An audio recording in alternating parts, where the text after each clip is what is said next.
Okay, welcome everyone to the Keshe Plasma Reactor Group for Wednesday, June 5th, 2019. I'm your host, Rick Crammond. As usual, in the last 6 years of continuous Keshe Plasma Reactor Group meetings at this time and location every week. And we're only broadcasting to half of our services today because there's an issue with the, apparently with the YouTube and Facebook link, I believe, is not able to go live, but we're still on live stream, and just double check that that is true. Yes, that seems to be true. And we're on live stream as usual and on the Zoom as well. So let's get into today's workshop here. As I usually begin, asking if anyone has anything they would like to present, or any projects or questions or otherwise that you'd like to make public at this time.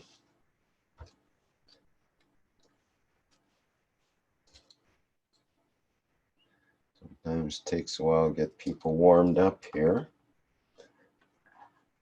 I know it does for me. That's why I try to ask if anybody else would like to go first. Clever, huh?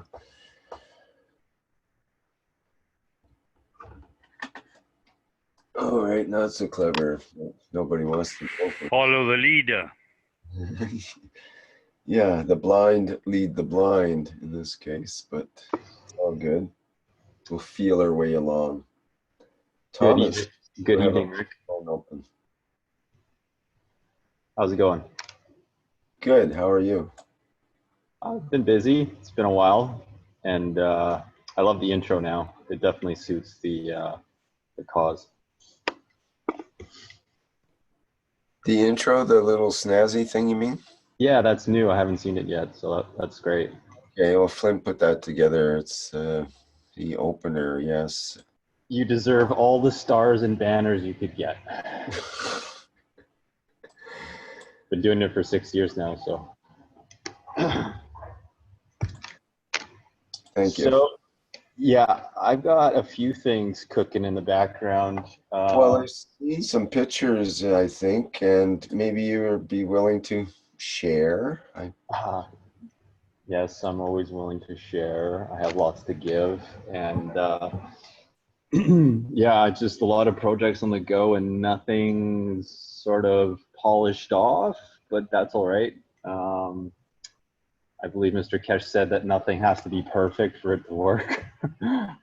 Well, you know, that's actually a really good point. And hang on just a second. I'm away from my headphones for a second here. No worries. Is exactly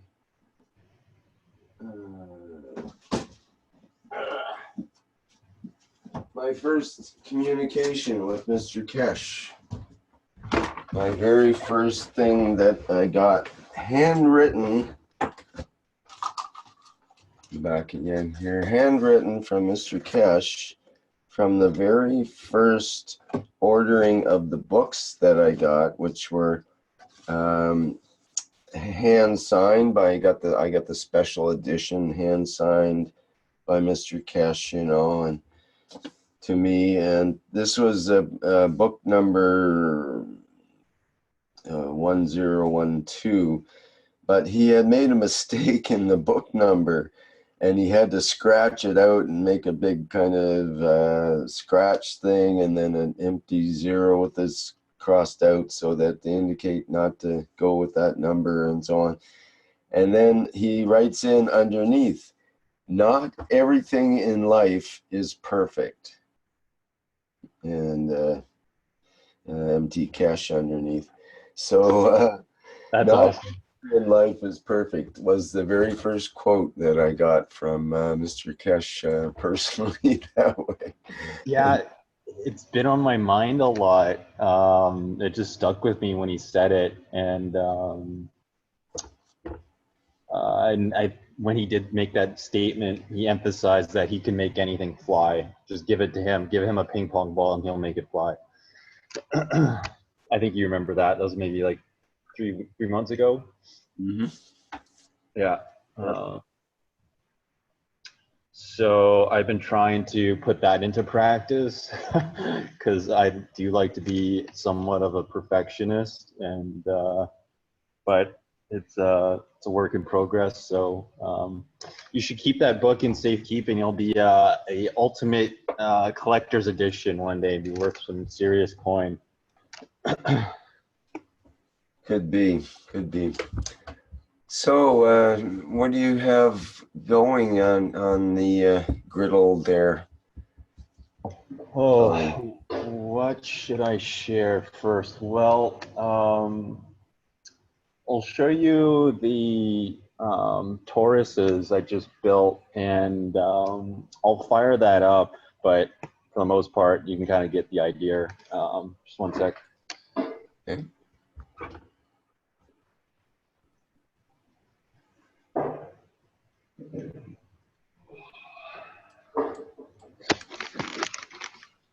Alrighty, we're just gonna use the laptop video camera. So am I good to start video there? Let me see. If you want to start video, I think I have to do something special here. Let's see.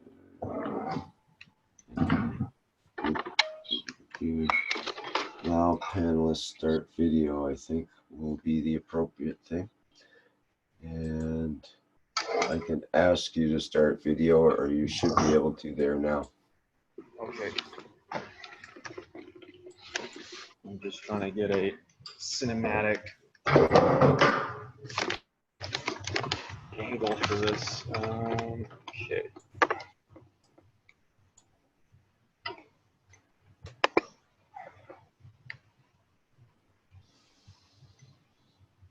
Alrighty. I don't see the video, but is it? Yep. We see something there. Let me get it up. We see a person walking around. That's me. And we see Big mess. no, we see some kind of spaceship on the table there that looks about ready for flight. Either that or it's a ceiling light. Actually, that's so funny you said that, because there are ceiling lights that actually spawned this inspiration, sort of. But it got me motivated. But these are perfectly symmetrical toruses, and when I mean perfectly symmetrical, if you were to divide these up in sort of a grid-like pattern, it would have the same surface area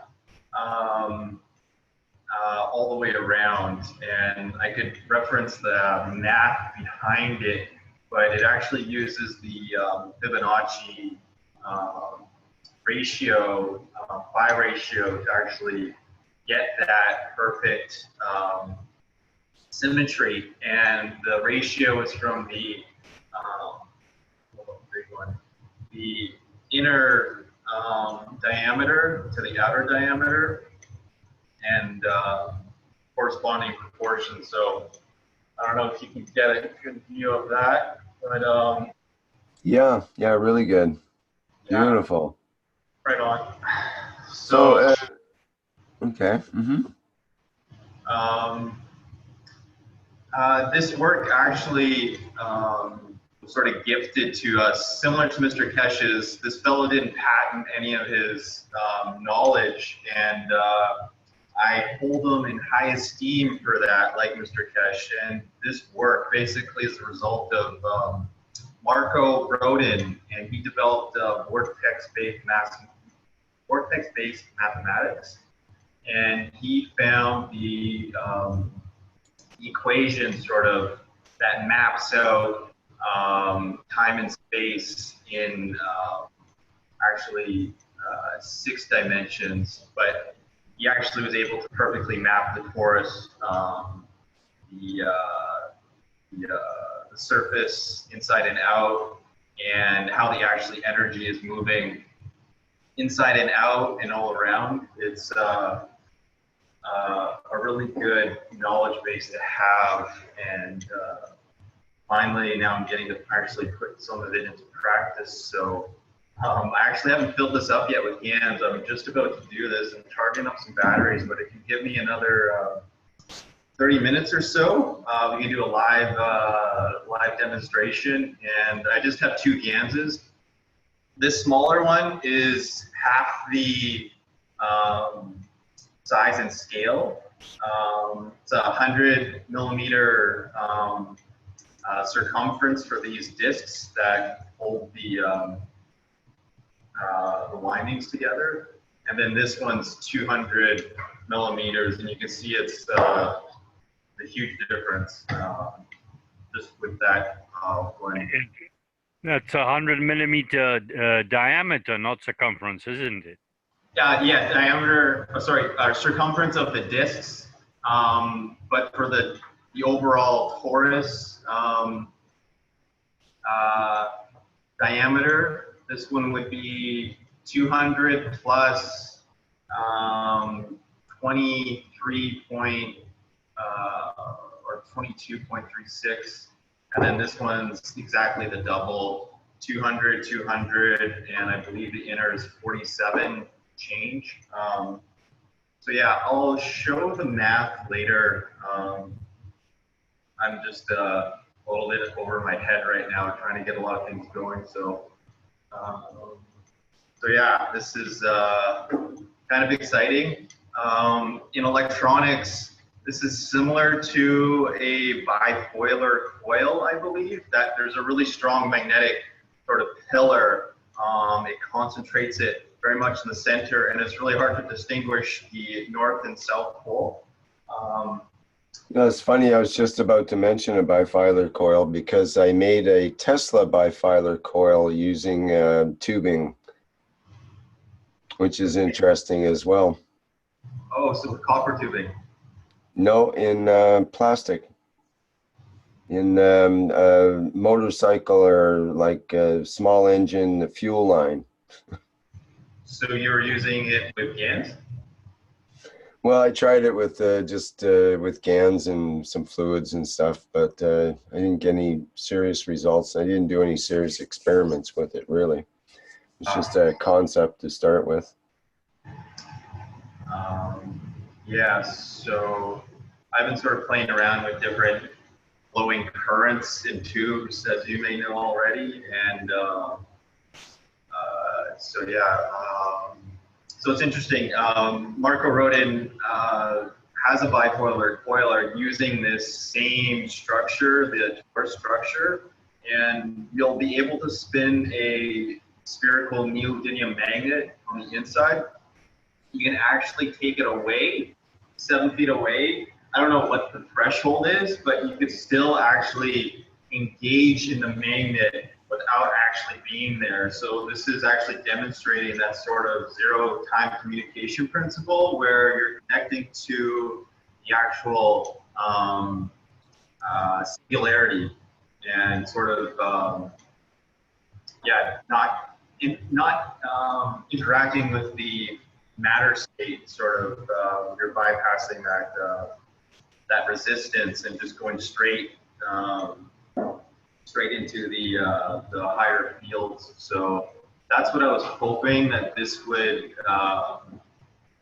produce, would be just an instantaneous high plasma field strength. And you wouldn't really need it to build up in strength. It would accumulate very quickly. So like you might disappear or something in the next half hour when we start this, or what?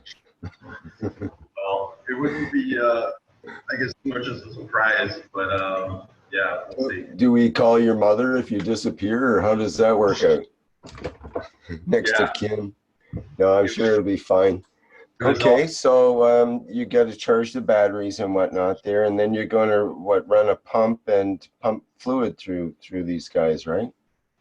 Yeah, really small, super quiet, brushless DC pumps, 24 volt, and they actually, it says, I think 5 meters wire lift. So yeah, one of these little guys can create some serious current for the most part, and yeah, it's nice having it on the battery because the plasma doesn't really get let off through the grid, so you kind of contain the system with batteries. So I always use batteries if I do have to use any sort of electronics.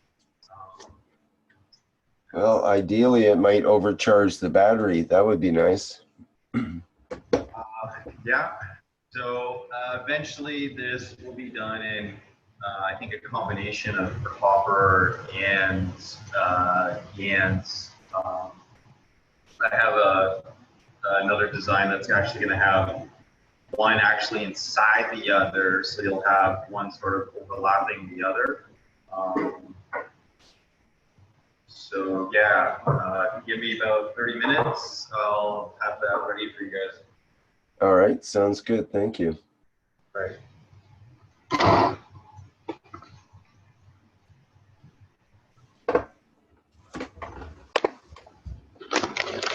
And I'll take any questions for the next while, maybe 5-10 minutes. All right. Anyone have any questions?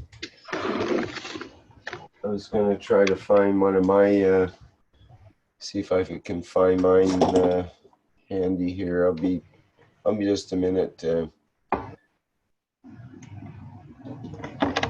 Someone want to go ahead with a comment or question here?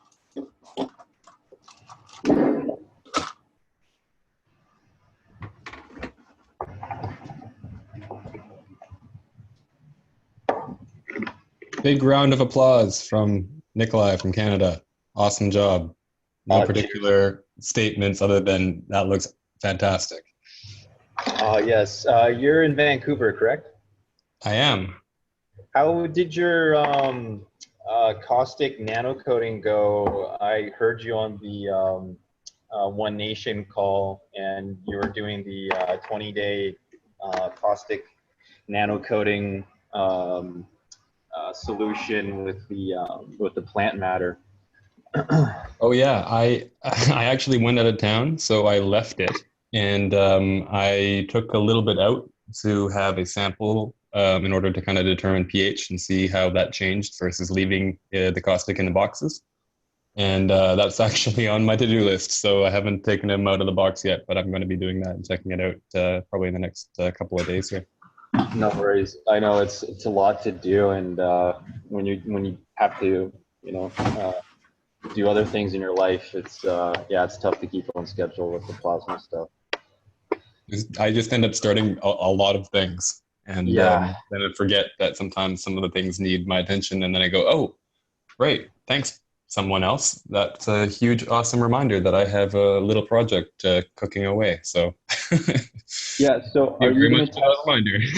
Yeah. Are you going to test temperature or like different plant growths with it? Because if you do, yeah, just keep us informed and do share. Yeah, I will. I will be looking into what has happened. My main thought was temperature. Being in Vancouver, we have one of the highest populations of homeless people in the country, and that was one of my concerns at one point, was to see how that would affect an environment like, say a 1 cubic meter area, and just check that out and see if we can contain a temperature inside that, and then obviously kind of go up from there and make it larger, and see how that works as well.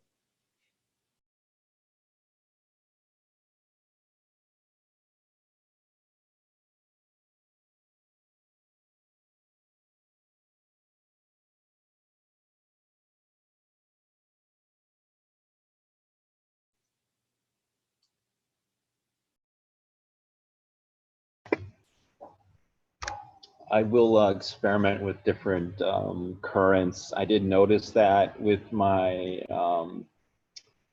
full body unit, if I change the direction of the GANS flow, for example, having the south and north ends meeting to the center versus south to north flow or north to south flow, the south to north, or sorry, the south and north coming across each other create an entirely different effect than just having it streamlined from one end to the other. So I will be playing around with that too. I think I'll do like bipolar coil with these as well, and have both sort of currents going opposite ways, same ways, or meeting towards the center, and then going back out through the top. And I realized that this could be easily done if you set up two-way valves. If you just have these splitting tubes coming into a series of valves, you could just open one valve and close another and sort of redirect the current. And you would sort of get the feeling, I think, in real time. So that's another dimension to this application. I found that the direction of the GANs is pretty significant.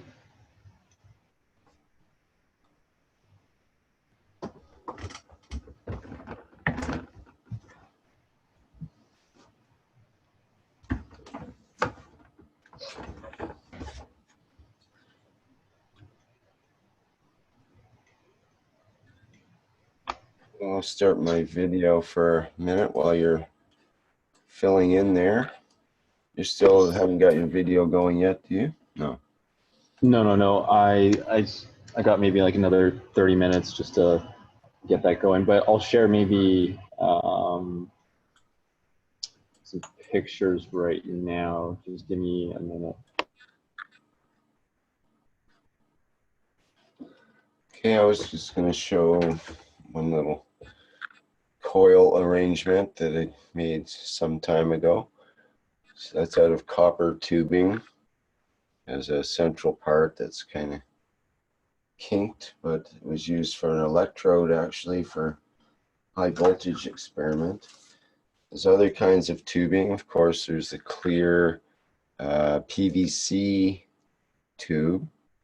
This happens to be a 3/8 ID. There's also a hard plastic type tubing. I believe this is nylon, and it's a smaller diameter.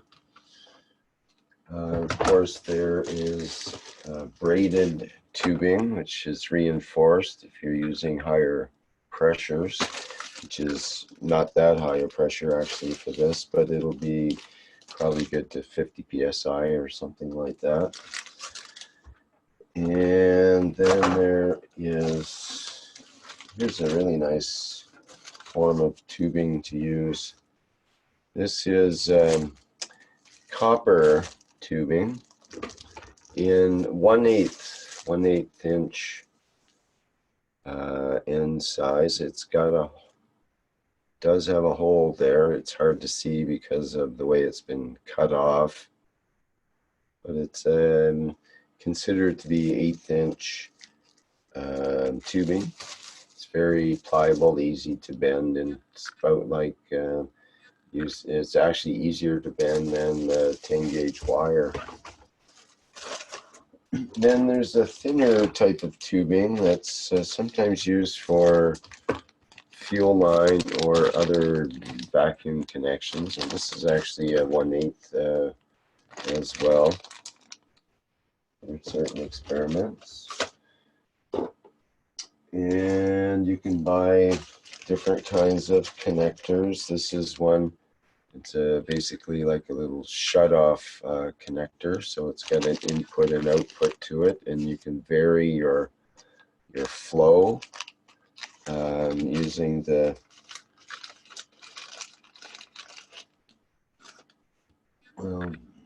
you stick a piece of tubing on there and a piece of tubing on there, and then you can use this little shut-off valve here to vary the flow in part of your circuit that you want your GANs to flow through, let's say. And I got some other things in this bag of goodies. I think I got this off the internet as a general connector bag of goodies. It's a 3-way connector, a little hard to find in most hardware stores, let's say. And just a simple 2-way connector, which is fairly common in the aquarium section of even a dollar store will have that sort of thing. And then for motors, I picked up this motor at one point. There's still some water in there that just went in my lap, and it's kind of a heavy duty. In the smaller motor range, it's fairly heavy duty. I even put a shut-off valve on it here, so there we go, that way. Nice shut-off valve, so instead of the little control valve, it's just a bigger circuit here. So I think I got that from what's called Princess Auto, and they're handy with things like that. You can also get a little sort of manifold, they call it, with multiple outlets here. This one has 3 outlets and 1 inlet here, or alternately you could have 3 inlets and 1 outlet if you wanted, I suppose. And again, there's some control with the little knobs here. It's sort of has a little ball valve thing that can change it inside. Again, it's made for an aquarium generally, so you can just hang this off the side of the aquarium and run your air lines, but you could also run fluid through it as well, so it can be used either way. What other goodies do we have? Well, some people have run air pumps through the tubing, and some have had. You can also use it sort of like a bubbler and try to run bubbles through the system. I've tried that as well. There's something to be said for that. If you can insert bubbles, regular bubbles into your circuit, then you can have basically a pulse when it goes through. So you have pulses of GANs rather than a continuous circuit, let's say. So that might be a way to achieve getting a pulse or the heartbeat of a piece of machinery. Rick, it's Nikolai here. If you guys are still looking for a little time on your end, yeah, I've got a 10-minute video I could throw in here. It's a continuation from last week's little reactor experiment with Jalal's request added on. All right. That sounds great. Are you ready to go there? Yeah, give me about 10 or 15 seconds here to find it, and I'll just start it and share. Okay.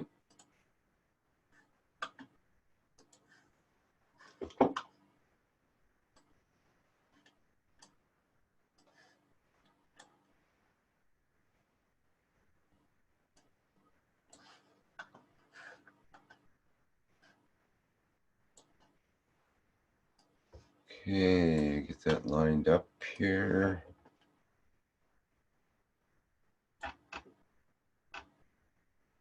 Okay, we can see that well.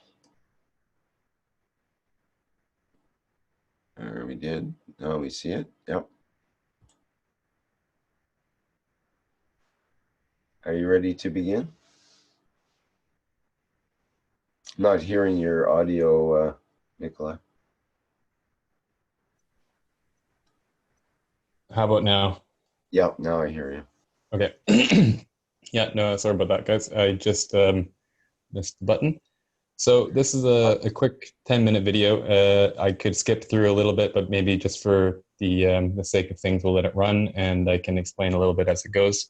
There's no audio here much, maybe there's a little bit, but this is the continuation of the same kind of reactor with a nano-coated piece of copper scrubber hanging out in the solution of salt water with two nano-coated pieces of copper wire further down, with again a little LED hanging out on top. And this is just a millivolt meter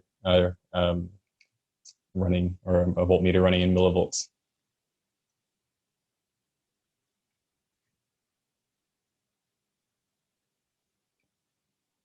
So I was requested by our dear friend Jalal to begin working with this reactor from with my hands, and to interact with it at a distance, even though it's not quite distance. It's me interacting with the fields with my hands, and for the first little bit, I just have to get these electrodes to stay put. So bear with me as we let that run through, and then you'll notice the voltmeter kind of starts at a little quick drop there, and we'll just let it play out, and you guys can ask me any questions as it comes along. And I'll make some comments a little later. What was your intention when you're trying to feel the fields or interact with it? Yeah, that's coming up. I basically wanted to just see what this thing was going to do, because I'd seen it give some readings before, and in this iteration, I wanted to just see how my hands would interact with the field of the reactor, and how I could influence the field strength of the unit just simply by tuning into it and using my left and then my right and then both hands and whatnot to tune in and to, as Jalal say, give more than I receive. So right around here, I bring the hands in to kind of stabilize the field, because I saw it was dropping quite quickly, and this seems to be the beginning point of having been able to hold that voltmeter steady.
Were you feeling anything when you were doing this?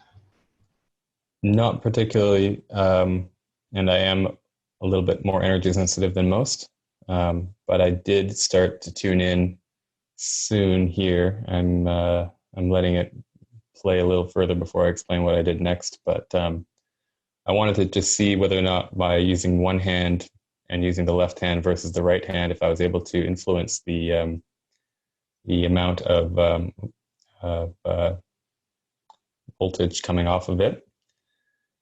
And having stabilized it at around 100 millivolts there for enough time, I decided that it was time to try and use the right hand. And this is not giving off a field in such tangible form as perhaps a maggrav or star formation would. This is, I mean, if you're extremely sensitive, you might be able to notice something. But this was the beginning that I could see as to me building this field up for the first time past 100. And then at a stage coming up here in a little bit longer, I will I put my left hand onto my heart, and then I started reciting in my mind, I love you, I love you, I love you, I love you, I love you, again and again and again to this reactor. And that's towards the end of the video, but that's as you'll soon see what happens when that when I began doing that. But for the moment, I'm just kind of holding the right hand there, and this is the first real uptick that I was able to notice, seeing as it had kind of dropped to about 99 or 100 millivolts for enough time that I was convinced that that was the low point. And at this point, I'm only using the right hand to send just intentions of raising the number. I wasn't yet reciting anything further. It's a beautiful experiment. Well, what makes it more beautiful from my point of view is that this was actually a culmination of one of my first accidental reactors, then Rick's recommendation to put 2 electrodes into it, and then Jalal's recommendation to start using my hands and tune into it. So that's what I find the most beautiful. I agree.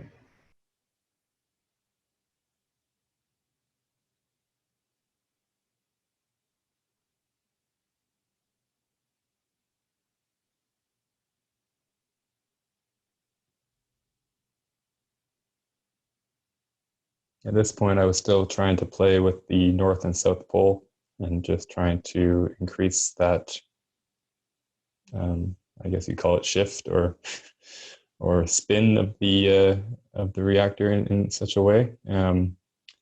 But shortly here, I'm just going to check the time in a moment, but I mean, it really doesn't matter. It'll play when it does. It's when the reading really starts to go higher is when more quickly is when that intention of the love being sent was done.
And this is the beginning of that uptick.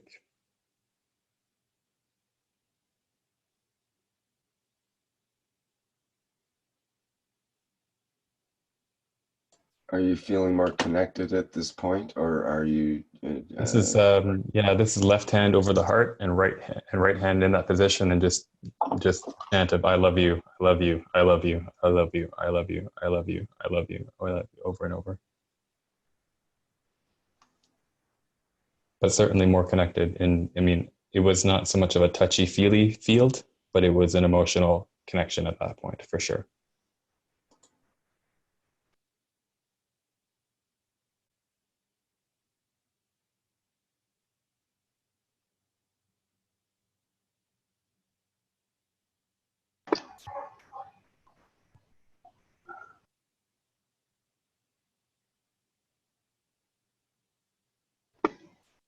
Oh, and I should mention that nano-coated scrubber that's hanging in there is actually one of the cheap dollar store versions that was not fully made out of copper. It had some iron in it, so it was magnetic to some extent. And I found no other use for them but to keep them set aside, and now I have a good use for them. So it was magnetic. You tried a magnet with it. You could tell it was. Yeah, it stuck to a steel neodymium, so I went, oh. Yeah, some of them are zinc, copper-plated zinc, but some of them are copper-plated steel. And those are the bad ones because they leave rust stains on your plates if you were to leave it on a plate or something in your sink. Yeah, no, they're not a very good tool, to be perfectly honest. No, And, but yeah, I think there might have some qualities though, because if you think about it, the iron in the scrubby is magnetic. It's got a magnetic center, an actual gravitational magnetical center from the iron, but it's coated in the copper, which gives it a special quality that's copper is not normally magnetic unless it's exposed to a rapidly moving magnetic field, in which case it tends to repel it. So the copper coated steel might have some, especially if it's nano coated, copper coated steel, if you get my drift, without nano coating through into the steel, but actually just doing a light nano coat on that copper plating, then it might have special qualities of that plasma, of keeping the plasma in or keeping the plasma out, or doing something special with the magnetic and the plasma both in the same reference there. Because normally we haven't done that. I was thinking of that as well with a iron wire in the center of the maggrav rather than copper. Okay, Nikolai, you've got something else you want to show? Let's get that pinned up here. Looks like a copper cup of some sort. Is it copper, or is it real, or is it? Aha, so it's the magnet sticks is what you're. We can't hear your audio right now, but I think you're. oh, yeah, sorry, If that's you a were magnet. talking, if you were talking, you would probably say that's a magnet. Yeah, So, so that's pretty. I just definite. found this at the dollar store, and I went, "Oh, great! Another copper vessel! Awesome! How I've perfect!" seen a lot of those replica copper vessels. Yes, but this is very interesting, though. I've got some other similar ones. And I'm thinking there must be a use for this. I mean, it's copper and iron both together, all in the same place. So surely the goodness, this could be a good thing. Yeah, well, there's there you go. There's the cling. Like, what if you put a little zinc pot inside of this one, and then you'd have a zinc cylinder inside of a copper, inside of an iron, inside of a copper. Yeah, something like that. Well, Or the other way there's the around. funny problem. Wow. Never magnetized. You have a phony zinc one as well. Uh-huh. Yeah, Well, it's So will That's that an one IKEA go? purchase. Will that one go underneath or inside the other one? One of them's bigger than the other, right? I'm just going to move this magnet away from the rest of them because it's causing a little trouble. Yeah, But, they like to play. yeah, it's a Huh. pretty close fit. Right. Well, it would definitely make a galvanic battery combination for at least for some period of time before it all corroded and came apart. Oh But yeah, I mean, maybe we need to add one further part of the equation here, which is uh-huh. Is that perhaps. the magnetic scrubby? Yeah, that's the there's three of them So, left that wow.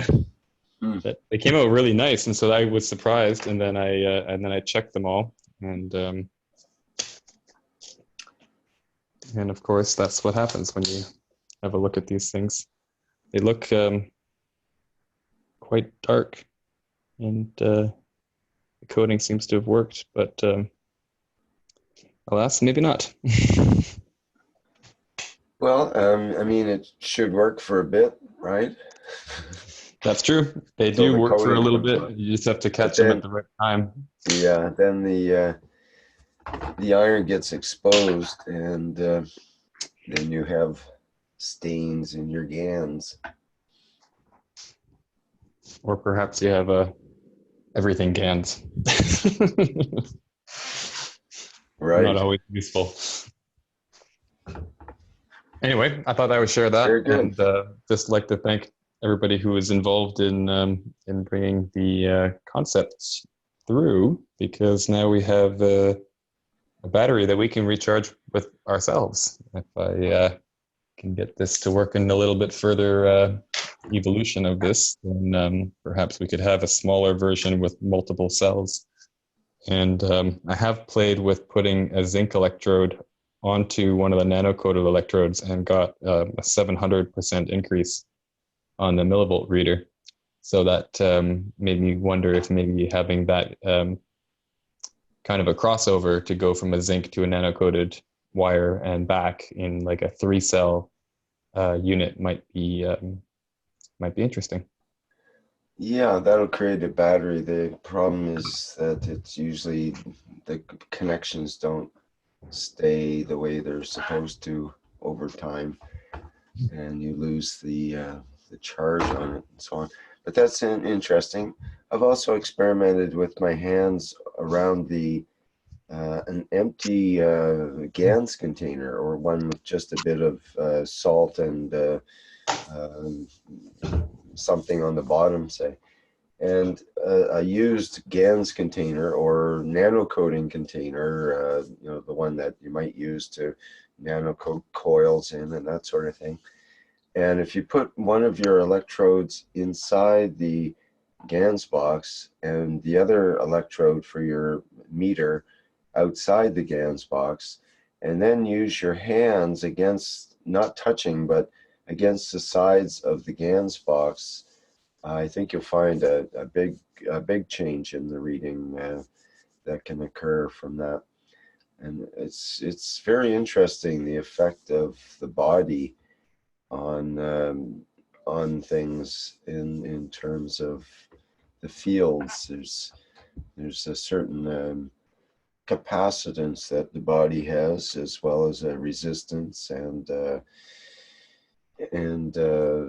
various resonances of different frequencies and so on, and plus what we can emit from our hands or receive. So if we can have an emitter and receiver and get that circuitry going, then whatever's in between, if it's wired up to a gauge, it could very well give a reading very similar to what we saw with yours there. So did it reach an end point at the end, or did you carry on with it? I mean, did it finally level off at a certain voltage, or did I it actually go on? stopped the video mainly because I didn't want it to run for more than 10 minutes. I was kind of surprised at what I was even doing. So I might just try and replicate and see how it goes again, and just work on it further and play some more. But that was the end of the video. I just I usually on my phone I can do about a 10-minute good quality recording, and then it starts heating the battery up.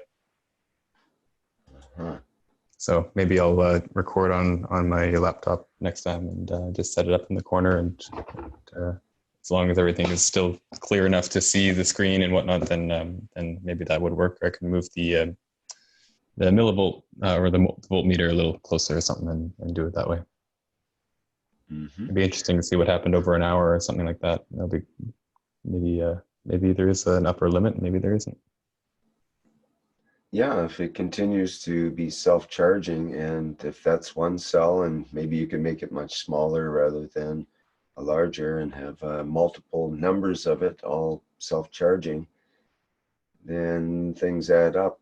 I mean, think of the Tesla car from the Tesla car company that Elon Musk put together. He couldn't get the patent to the big lithium ion type batteries that they should have let him have, but of course General Motors, I think it was, and one of the large oil companies basically have the patent and won't let anyone else have it.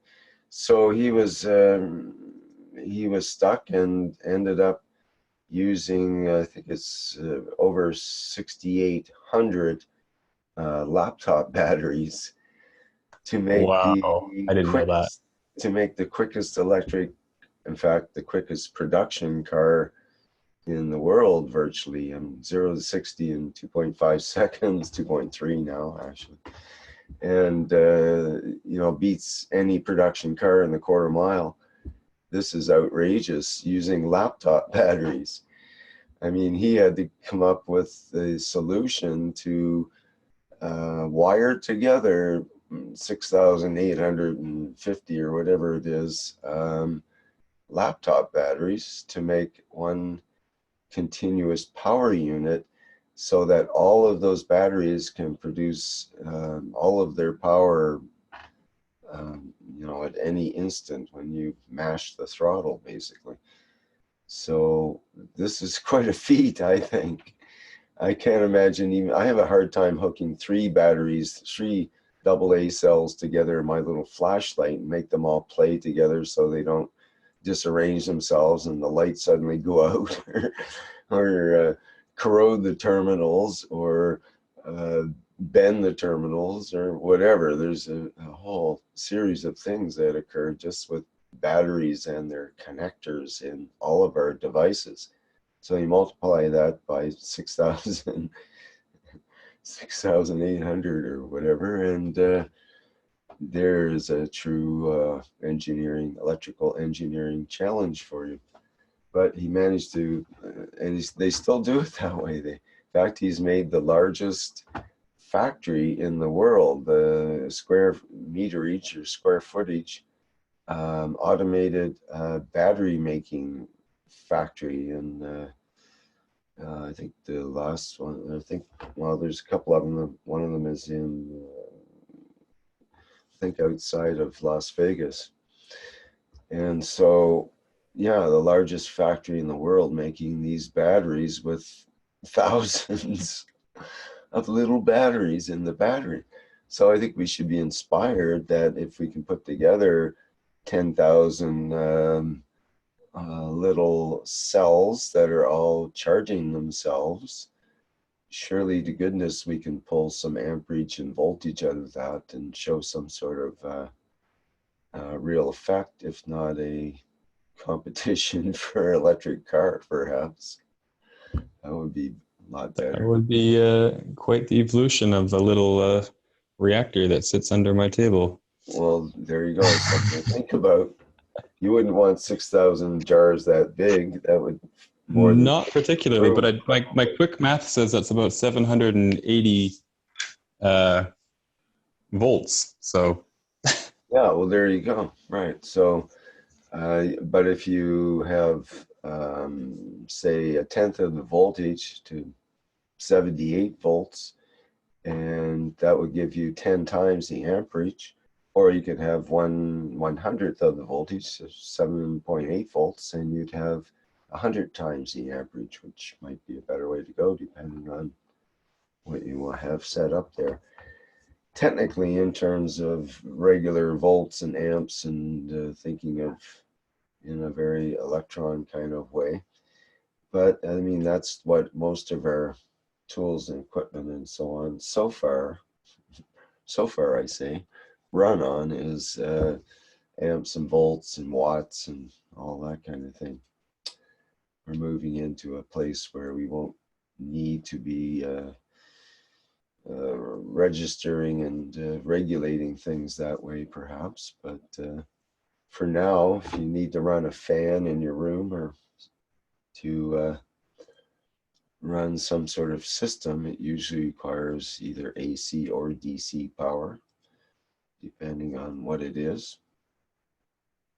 Well, perhaps we could, I could work on a little series of these and put them in Coca-Cola bottles and see what happens then.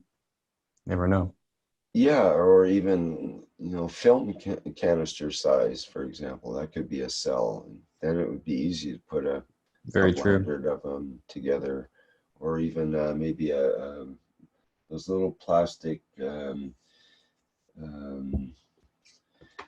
tubes, like lab tubes that they have. It could be glass too, I suppose, but there's many different ways of looking Oh at it. yeah, You can I've got also, some of those that would possibly work. I could quickly share.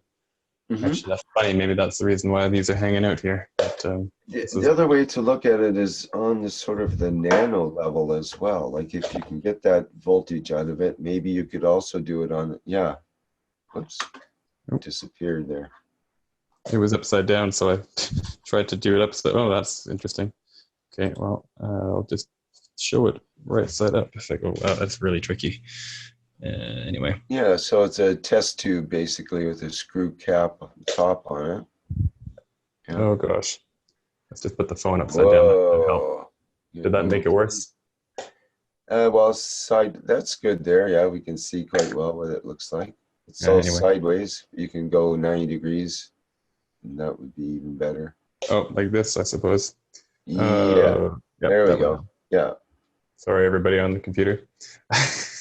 Yeah, I just got a kink in my neck from that. But yeah, if you had these in Yeah, a so series, that would be yeah, a I mean, small enough device.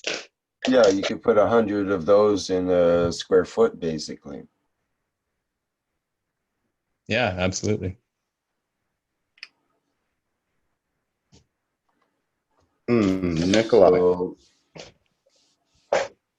I Yes. hear a question. Mark? I believe it's the Mark voice. Go ahead, Yes. Mark. Hi. Hello. Just wondering, did you try crossing your hands or your arms? I know when Mernez came on and she said that she was influencing a magnet on the string. And I thought, wow, that's really neat. And then Mr. Keshe said, no. He said the iron in your blood, which I never thought about, was affecting the movement of the magnet. So he said to go with the Gans balls and see if you can influence them. But I thought that just having the magnet there and moving it was something, but he was saying, no, it's got something to do with the iron in the person's blood too. Yes, and also the iron and the water as well. For example, you can run water from a faucet and put a big neodymium magnet beside the water, and you'll see the water, the stream of the water gets influenced by the magnetic field. So seeing that we're whatever 90% water or 70% water or whatever it is in our bodies, even though it's in the GAN state, it'll have some magnetic attributes to it just from that itself. But yeah, definitely there's iron in the blood. And although I believe I think they did a test with that. I've seen like a big, huge neodymium magnet, and they stuck it in a bucket of blood, and it didn't stick to the magnet or influence the blood. And apparently it's a different type of iron. It's not the magnetic type, I believe. It might have other magnetic gravitational effects, let's say, but I don't think it's strictly physicality magnetic. But I water was just definitely wondering. is. Yeah, no, sorry, Mark, to answer your question, I did not cross my hands, but perhaps you wanted to elaborate on how that would change things. Well, just make an X or a cross with your right hand on top of your left, or arm, actually, maybe, or hand, and then one underneath and the other on top.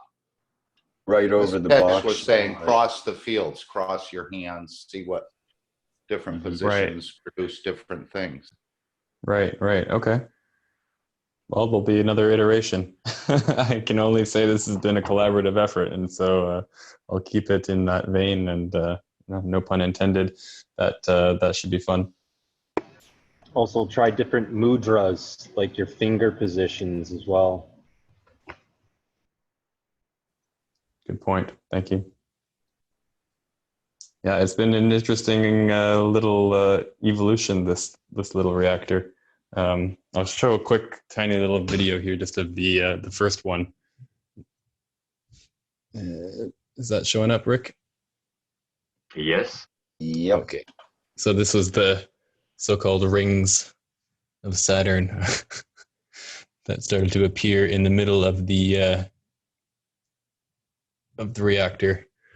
And I've since taken this out of its commission, but this one didn't have any electrodes in it. These guys just showed up right around the equator, and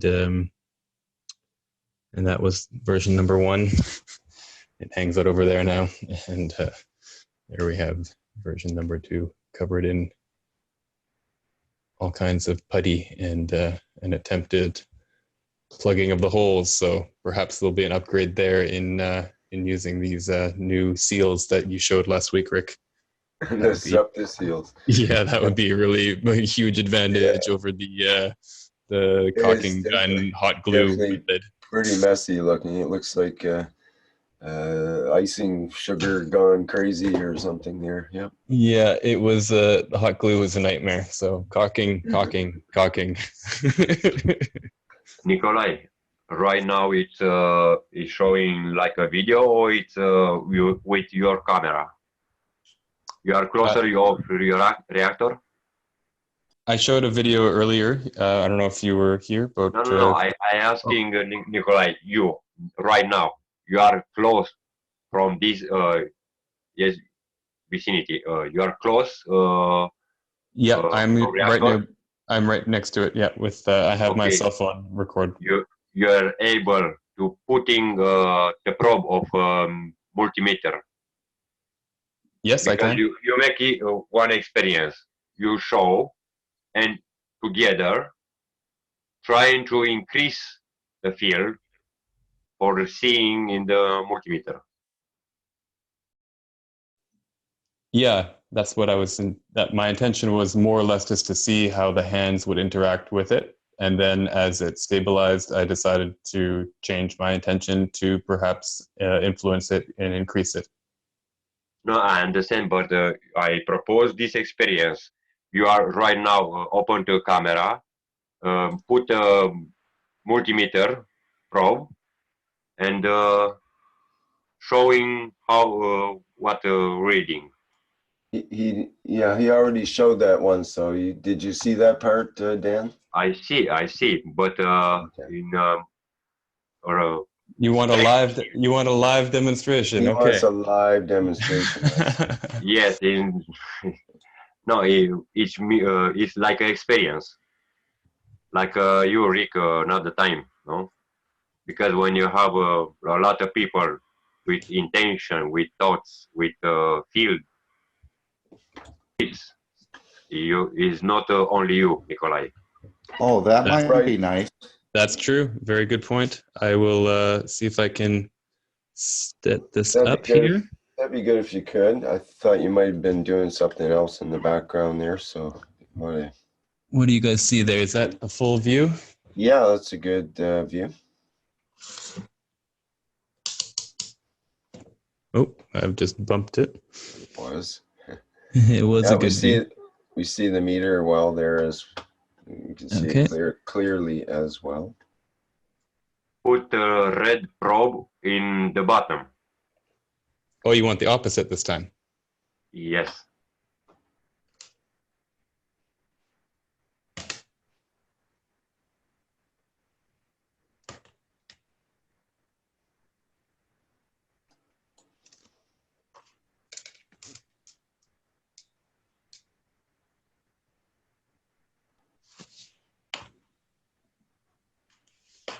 Okay, we have started at 0 this time. Oh. Uh-huh. Let's get that one fixed.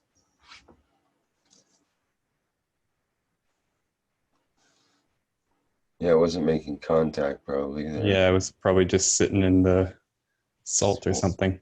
Winding down, interesting. So yeah, we're going down, down, down.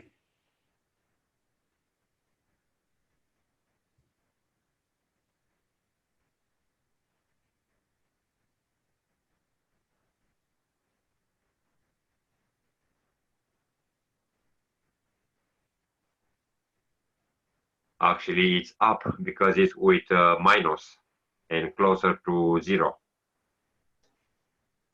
You're right.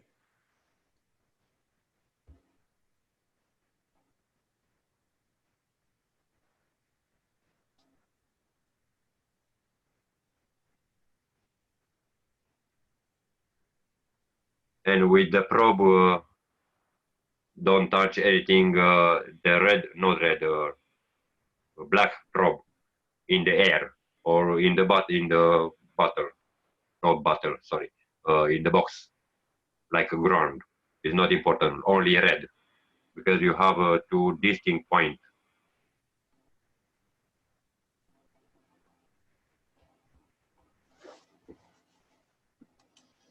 And when the pass is 0, it's with plus.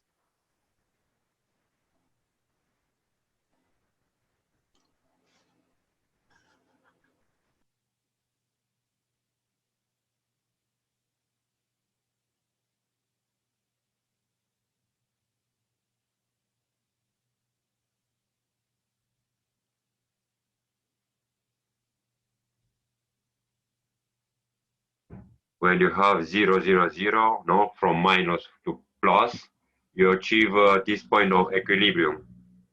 When Mr. Keshe is saying turning magnetic in the gravitational, or vice versa.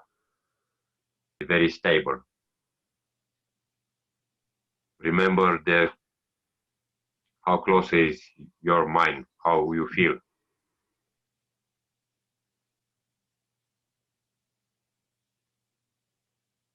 I will let you guys know that there is quite a sensation in my hands. More than the last time I did this.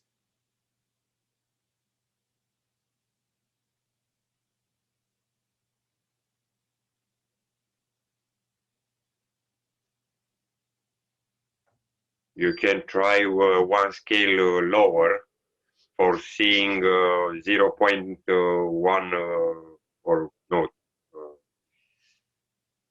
like a multimeter, but one scale if you have possibility. So to go to 200 instead of 2000? Can you try? Oh.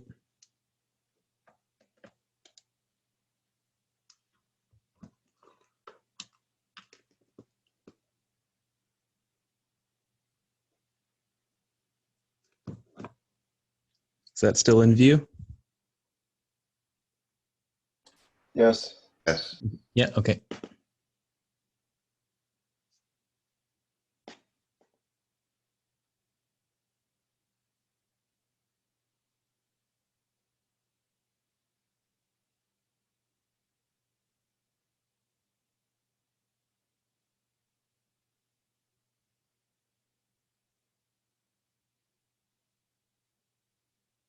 because in this way your piece of cake it's more fine. You're seeing the change better for Oh, I feeling. see. Yeah, more precise.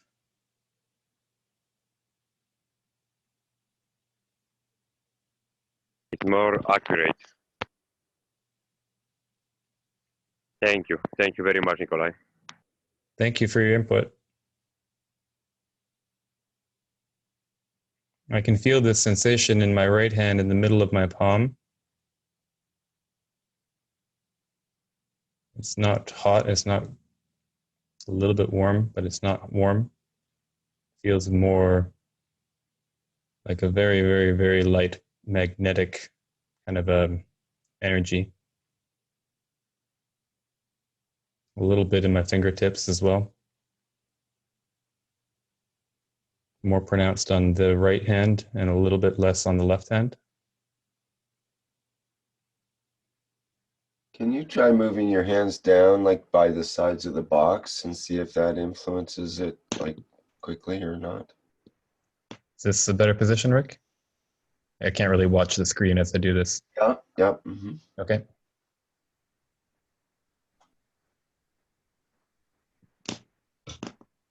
Yeah,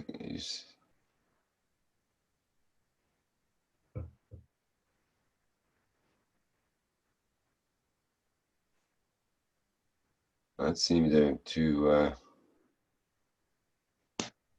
make a difference. The box seems to be blocking it. It seems to me it goes up goes up more when you raise your hands more, it seems. If Nikolai was to put his right palm over his right ear and cross his index finger over on top of his first finger, as Carolina asked us when we had a pain. Can you repeat that, Mark? Okay, if you put your right palm over your right ear and you cross your index finger on top of your first finger, which was a technique that was introduced by Carolina from someone as far as... Index over the thumb? No, over your first finger. Which is the first finger? I thought the index was the first finger. Okay, take your middle finger. Finger opposite fingers. Take your second finger, put it on top of your first finger. Okay. Yep. On your left hand. Same thing on the side of the head? No, you're taking your right palm over your right ear. Okay. And opening up your fingers, and then cross the left second finger on top of the first finger. Yes. Yeah. And right, there you go. Let's see if that makes anything happen. I was just wondering. Okay. While you're live. Happy to oblige the gang here. And or this you was lot. a technique. This was a technique that I've tried and it worked. And a couple other people I've mentioned it to tried and it worked. It seems to alleviate some pain. You're short circuiting something.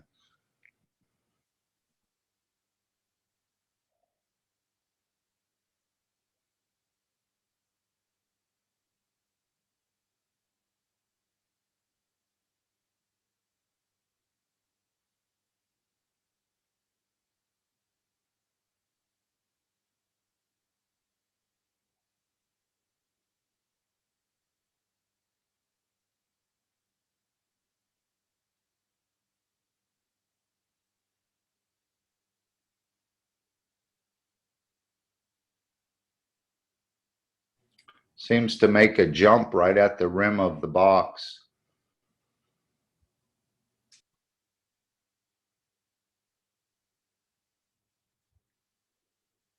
Yeah, that box is only there because of my leaky mess.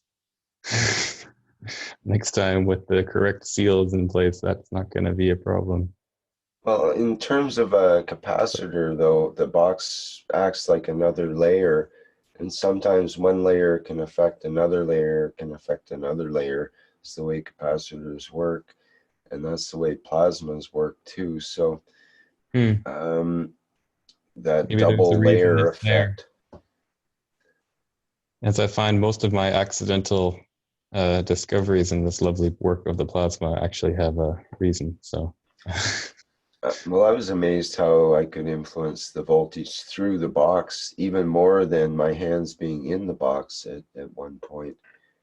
So, but sometimes boxes just act as insulators as well. It depends on how they're nano-coated. If they've been used for, if they've had caustic in them or just salt water, or if there's residue salt from the salt water and that kind of thing, if they're conducting or not conducting.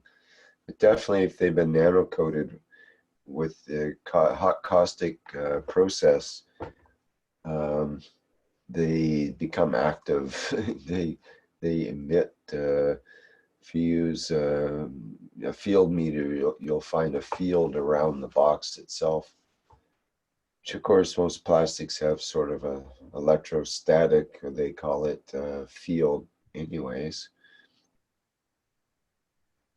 If Nikolai was to put his hand under the table and his other hand on top where the cap was, would that make any difference? Or oh, vice versa? unfortunately, this is the floor, so Okay. it's sitting on the floor. But I could put my hand above it. I just couldn't put another one below. Oh, now it all makes sense. I see what I thought it was a table too, Mark. I've got a table above it, but yeah, no, this is my nice Canadian that would hardwood floor. So you've been having to lie down on the floor basically to. Yeah, I'm sitting Nice. straddling the table corner here while I do this. Right. Okay. Got it. And how about that X formation with your hand left over right? I mean, hand arm, like making an X. Is this what you mean? Kind of, just, I can't really see, but you have the idea. We can't see the meter now. Oh, and I've bumped the electrode now. Haha. Well, that's one of the problems with the electrodes. When they get bumped, you have to reset your apparatus, I guess. Yeah. Anyway, it was a good little experiment there. I'm glad. Was that Dan? Were you the one speaking? I wasn't able to look at my phone while. That was Mark, actually. Or no, it was Dan earlier. Yeah. Was Dan, yeah. Thank you both of you for that. That was great, and I'm glad that I. Let's see if I can get us a little closer here. Because I remember when Mr. Keshe say you making envelope when you have like a 90 degrees, no, and you Try have it. a. Yes, go ahead. Could I get him to try something before you hook it up there? Oh yeah. Just put your say your right finger or thumb or something on the probe, on the black probe, and hold on to it, and then put your hand around the other hand around the. No, I meant put your right hand on the probe of the meter. Touch it. Okay, there you go. Now put your other hand around the side where, yeah, something like that. Just wanted to see if you get any kind of reading there. Oh, that seems pretty dead. Okay, well, that's interesting. Didn't want to. Let's Okay, back to the nano. The nano goes right up to about where it was, wasn't it? Around there originally? Yeah, it's pretty close. That's funny. It seems to have built a little charge up there. Yeah. Okay, so now it's going down. Can you make it go back up?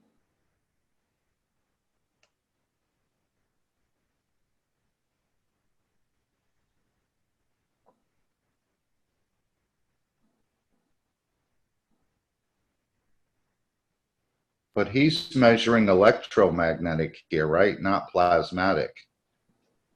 Well, it's measuring an apparent voltage according to the meter, but what that means is a little hard to say with the nano-coating connection, but it's a voltage. It seems to be fairly consistent, not just a random voltage, let's say. But whether it's a measure of the plasma, I wouldn't say necessarily. But it's a measure of something, especially if you can influence it.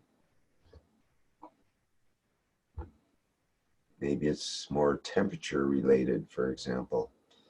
I mean, we're getting excited about the fields when it could be the temperature. Infrared being radiated by his hands is warming up the GANs, and it likes that and gives off more power, and then it cools off when he backs off or something. I'm just supposing, maybe a regular kind of way of looking at it. And a critical eye, from a critical eye. You have 10 people here. Could we all try to influence it, or would that not be something? Yeah, why not? Let's go. How do you want? I give all of you the permission to tune in through this live stream here, and Okay, and it is GANs of a kind that, so perhaps our amino acids will connect. Now, what would you propose, Mark, as the intention here? I'm going to leave that to you, Rick. You're the host. Well, we're sort of I would say this is Mark. This is on Mark's field, because I built the first thing. Then Rick suggested the second thing. Then Jalal suggested the third thing. Then Dan suggested the next thing. Now, Mark, I think this is you. I think it's your turn, Mark. Yep. So, I mean, I can suggest that we have been going with the increase in voltage as a measurement, and we could focus on sort of increasing the voltage in whichever way we want. But it's up to you, Mark. This is your experiment. What do you say? Well, if they had stopped the motor, right, that means, did that mean that you were getting less voltage, or you were just interfering with the motor? When it wasn't so much trying to interfere with anything, it was just the explosion of fields that occurred and had a matter level effect, I think would be one way of putting it. So when there's a focus of attention, then things can happen, basically. Yeah, if we had a little countdown. If we all focused on the same general direction, then there's a greater chance of some event happening than if we were all at counter odds to each other, let's say. So that's where the focusing of attention comes in. Hence your experiment of focusing this attention. How would you like it to go? What would be preferable to you in an outcome, or not even an outcome, just that as a way of proceeding in this experiment? Well, we could try to pin the meter at 129 Tesla. I don't think I've got the detection meter for that, Mark, but we could try 129 millivolts. Yeah, right. Let's go for 129, like Mark says. That's perfect. I love it. Right now it's at 108.3, and it's been dropping a bit, and it's almost constant right now. So if we focus on it and take it to 129, I think the city's just dropped one. Then I think they've dropped two. So I think we could do that, and that would be perfect. Let's go for 129. Now we have to, I was thinking we'll do a countdown like Rick could do that, 5, 4, 3, 2, 1, but then we have to remove any of the doubt, right? Well, that's where setting this intention is all about. Let's hit 129 millivolt. That's a great intention, I think, as a benchmark here in terms of this little experiment. Why not? Set your intention to be present first, and the rest comes naturally. So we focus our attention for 129 in 5, 4, 3, 2, 1. We have ignition.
Well, we're having a hard time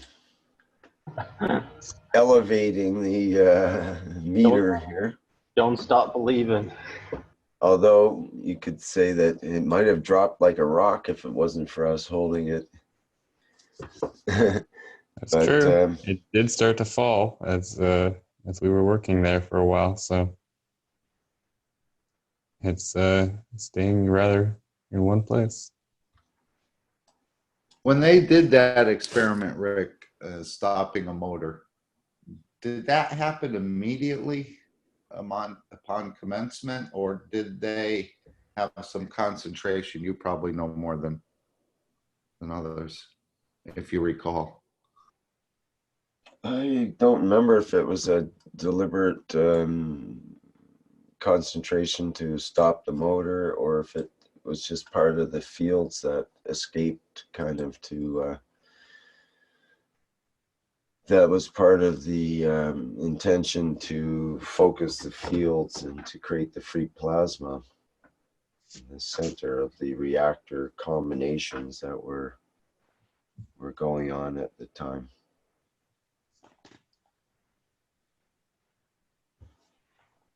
Well, I will say this, it's an incredible workout. Yeah. No gym equipment required.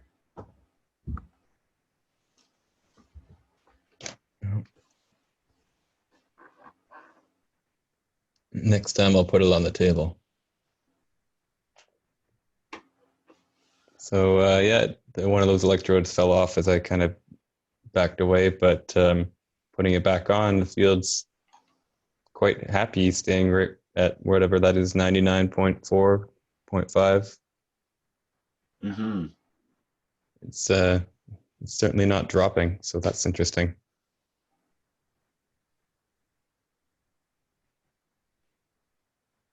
Well, thank you everyone for participating in a rather fun ad hoc experiment. It didn't have exactly the outcome that we wished, but I did have the intent, well, I did it the first time, to just said, I love you over and over and over and over again. And perhaps trying to get a specific value on a marketing or a mark reader here. That wasn't a mark pun, but that was just trying to hit the mark was maybe the wrong intention to put to a device. That's a good point. Sometimes doing something to try to influence something is not the correct way to go about it. But if you're just giving, like in the case of giving the love, then it has the desired outcome without the personal intention getting wrapped up into it, which always sort of taints things, I think, as we as humans want to get our human understanding and our human physicality kind of involved in everything to see a physicality result. But maybe the way to get the results is through basically the operation of the soul. It's now dropping big time. Look at that. Well, Hi, there everyone. you go. Maybe that's an indicator. Jalal, go ahead. Nikolai, Hi, Jalal. hi. Thank you for the experiments. Very beautiful. Thank you for your suggestion. Someone is making a reactor in his fingers.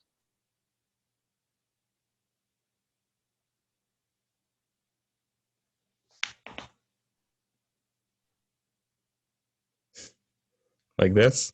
No. Use only one. Use only one.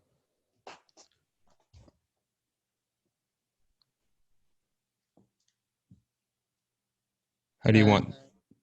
Do you want his little fingers on his palm? The little finger and the second finger connected to his palm? Exactly. Yes. And make a position of yes. Okay. First connect to your reactor.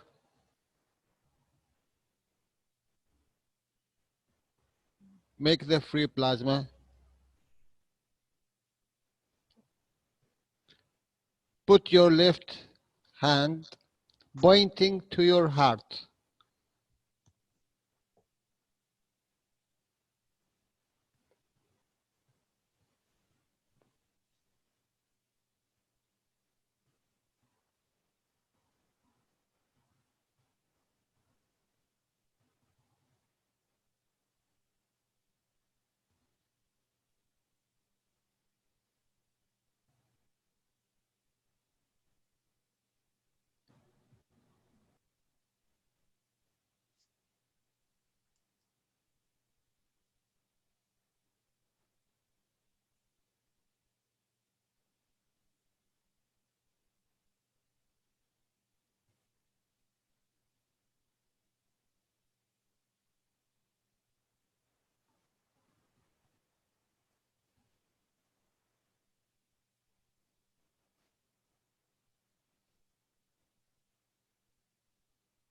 We will take all the energy out.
I notice a feeling in the top of my forehead. Very light sensation, somewhere middle of the forehead.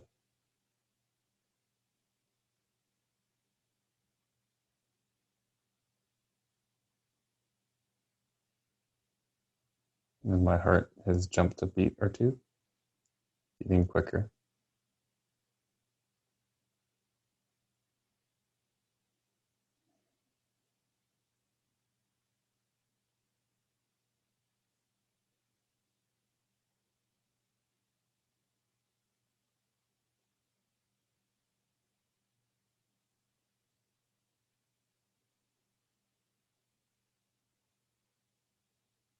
Now the heart is returned.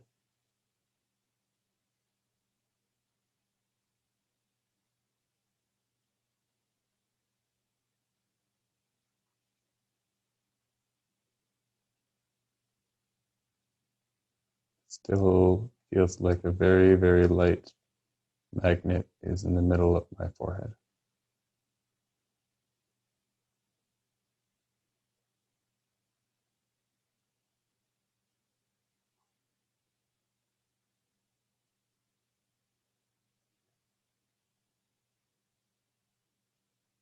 That was one of Mr. Keshe's other suggestions, is to bring your forehead closer to the Gans ball.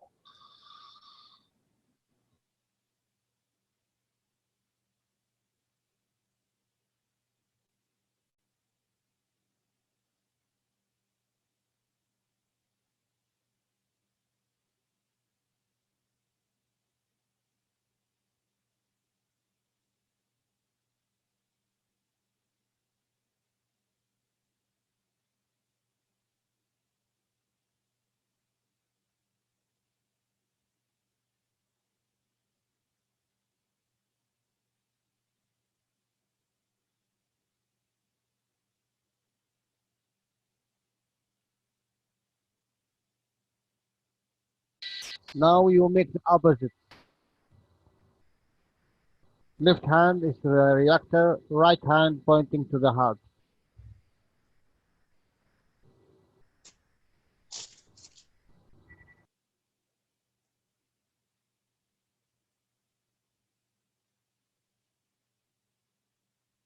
I had my left hand flat on my heart. I didn't have it pointing, but now I have 3 fingers pointing to my heart.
What is your heartbeat?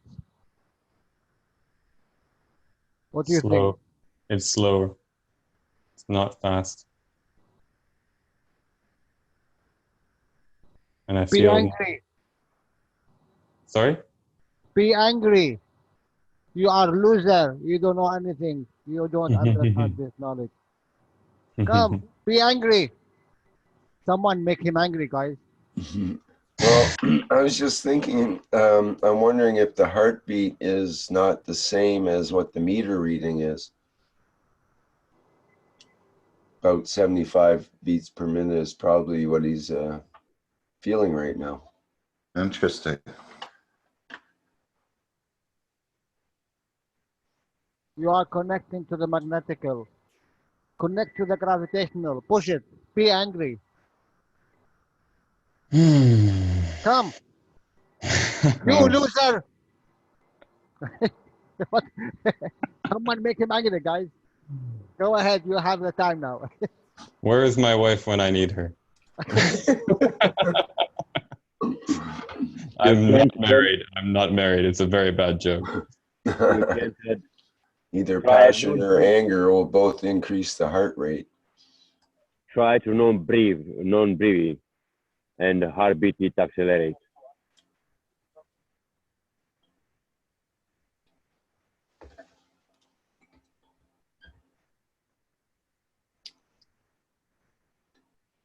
You need a heartbeat meter too.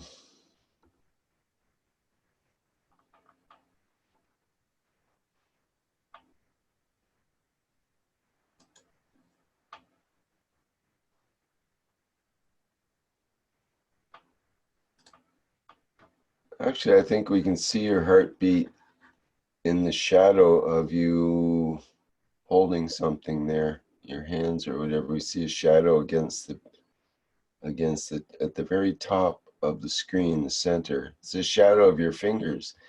And I think they're moving according to your heartbeat when you're trying to hold them really still. I just held my breath for quite a while there, and the heart or the meter started to race upward. So I'm going to try and hold my breath again. That was a good suggestion, Dan. Thank you.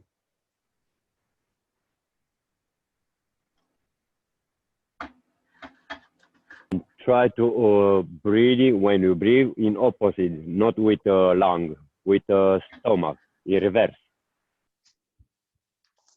A little bit difficult as I'm sitting on the floor, but yes, I will try. When you inhale, make from the stomach, and when you inspire, try to actually it's opposite.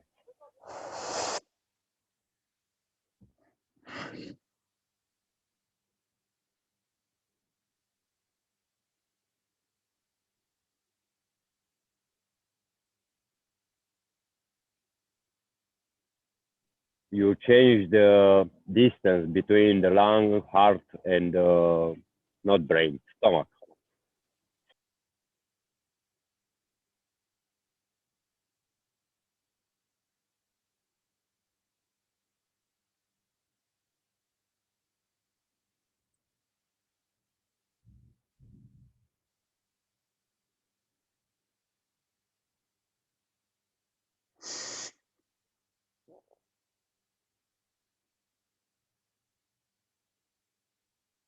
Because of this, Nikolai, your student status has been suspended.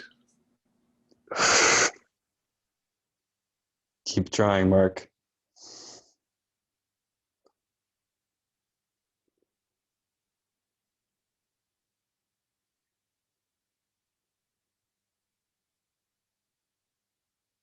You are visualize between the hands your plasma when it's connect with the middle of reactor, or you try to visualization of center of reactor ball like a plasma. It's a question. I was trying to put it just in the inside of the plastic and the container between the two electrodes. I'll put it into the middle now. Try to thinking you are the layer, one like a layer not in the middle. Try like outside, seeing the center, but you are in outside part. What if you don't watch the meter, Nikolai, please? Oh, I'm not. I have my eyes closed. And my hand is also in the way.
Nikolai, don't suffocate. Breathe normally. I just tried to hold my breath a long time there. See if I ever does anything. You are feeling the layer in torno of your reactor when you closer or you're putting back the hand. You feel the layer like a tingling. I feel on the tip of my fingers until about maybe 5 centimeters up my fingers. With your eyes closed, if you were to look up,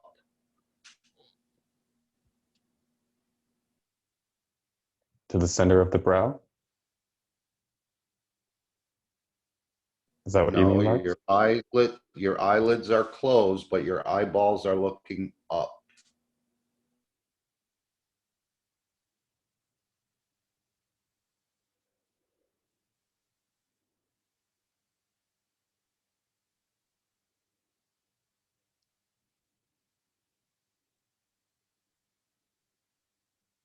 Connection seems stronger.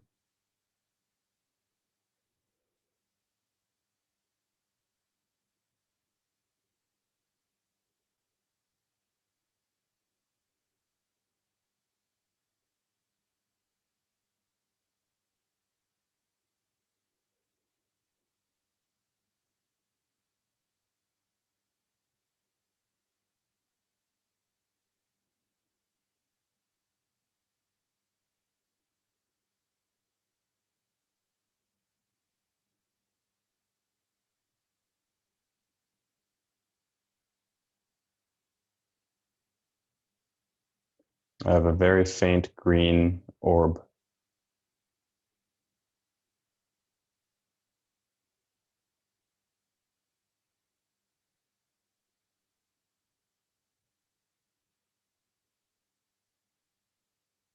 Wow, that made a difference. Yes.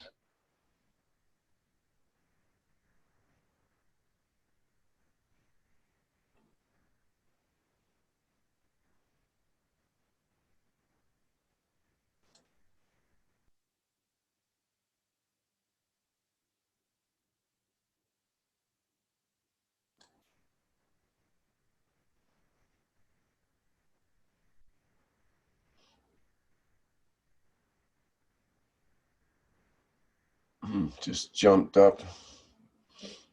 Did anything budge, or did it just suddenly want to start going up again?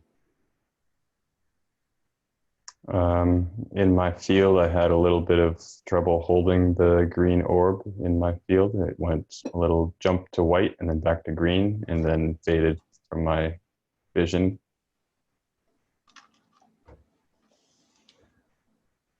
The energy sucking green orb.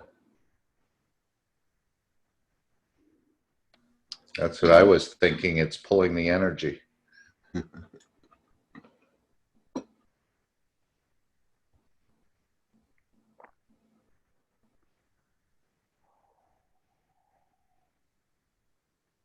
There was a sevens, rapid 7 7. there was a rapid loss there for a moment.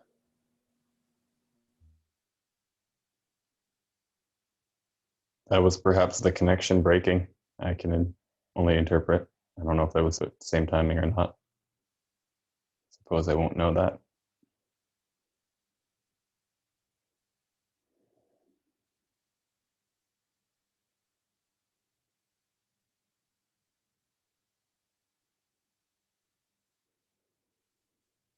All right, that's the end of my experiment there, boys. My arm is calling it quits on me. Well, thank you, because sometimes these things do take time to manifest, and you might come back to it later and have a slightly different result where you notice something different and start to get a different kind of control over it, so on. So yeah, thank you everybody for thank you for all the input, everybody. It's been a fun little thing. I didn't expect a 10-minute experiment to be that long-winded. So happy to jump back into rodent coils filled with GANS material. That was fun. Thank you. Yeah. Any other questions, I'll happily answer, and just turn off my video here. But thanks, little reactor. Yeah. Got a lot of mileage out of that little guy. The little reactor that could. Yeah. Yeah, I will say my hand right now, the one that was holding the left hand, was it's a very mild sensation of my upper arm being tired, but my 3 fingers being kind of completely fine. The rest of my hand is experiencing a little bit of fatigue, but those 3 fingers that were holding that position could have done that for a lot longer.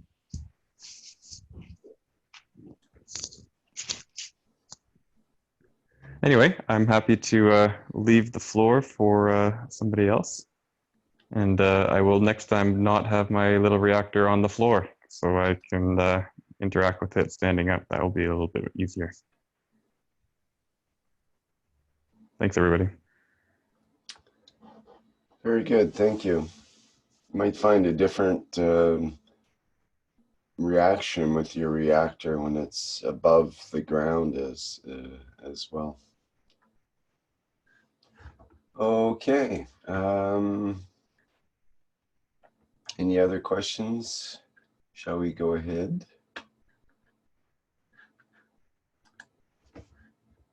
Emotional, I am satisfied.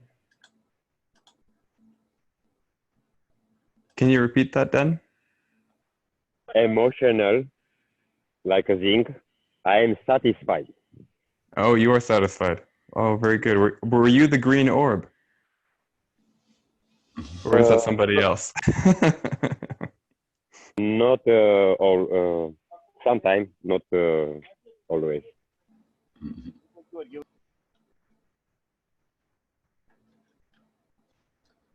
Okay, Thomas, do you have your experiment you want to go ahead with?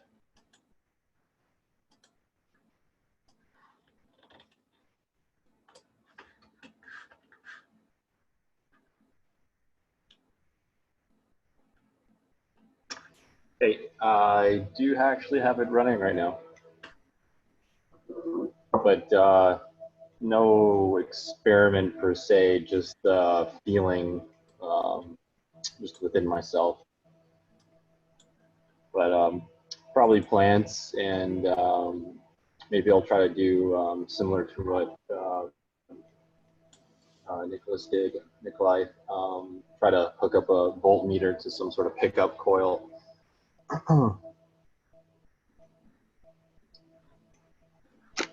You want to show it there? Can you show it? Yeah. 1 second.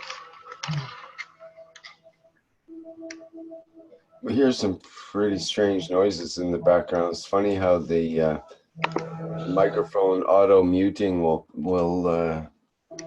provide some very interesting sound effects sometimes.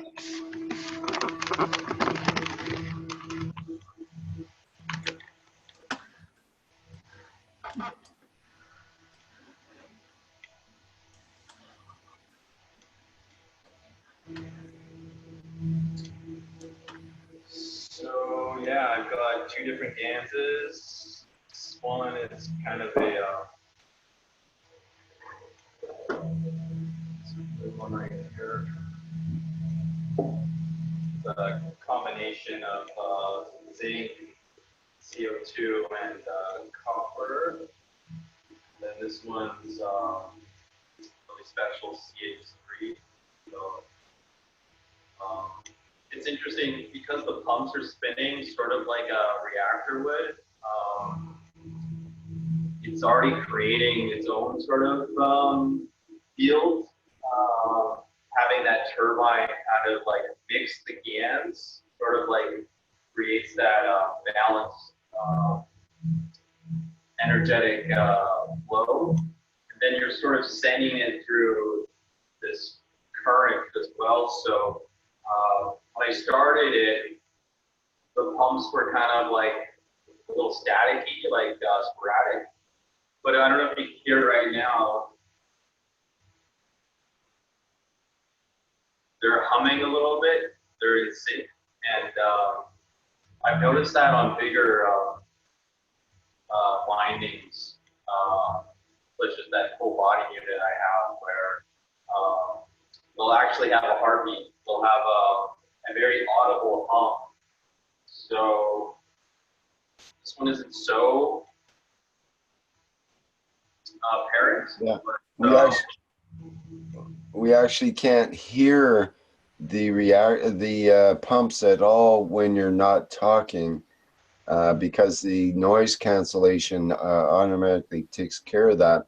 So it's silent when you're not talking, but we do hear them in the background when you're talking, and we hear like some weird gurgling noises and other things because of the interaction of the the noise thing and so on. It's quite interesting. You can hear them now a little bit.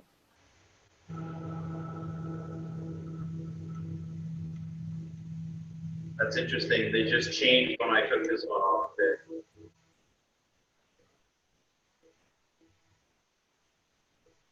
Yeah, I'll try to bring the laptop and get over.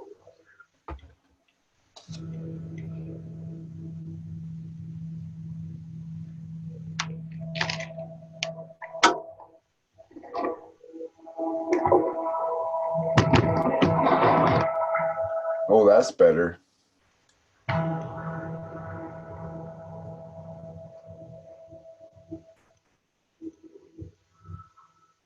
Joel, or sorry, not Joel. Is it Thomas? Yes. Have you heard of a device called Music of the Plants? Is that a plasma device? No, it's well, I don't.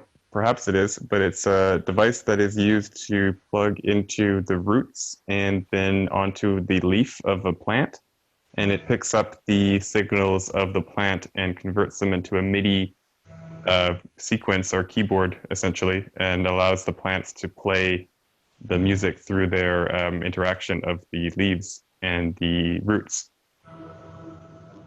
It just there was somebody who has played something on YouTube that they've posted where they've actually connected this to a MagRav unit as well as to GANs units or to GANs reactors, and they've played the music of the GANs and the music of the reactors, and it kind of similarly eerie kind of a sound of what you've got here.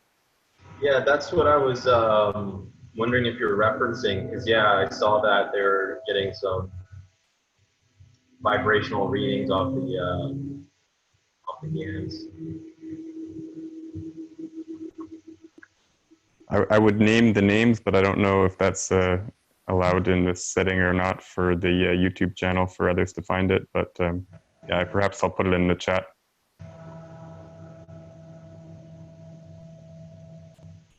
Yeah, I tried to make up pickup coil, just like I just torched this in 10 seconds. I don't know if it's a good coating. I don't really think it is, but yeah, it's kind of already breaking on.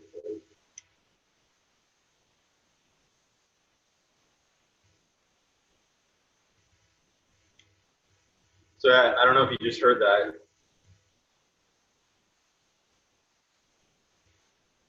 No. They changed again. Yeah.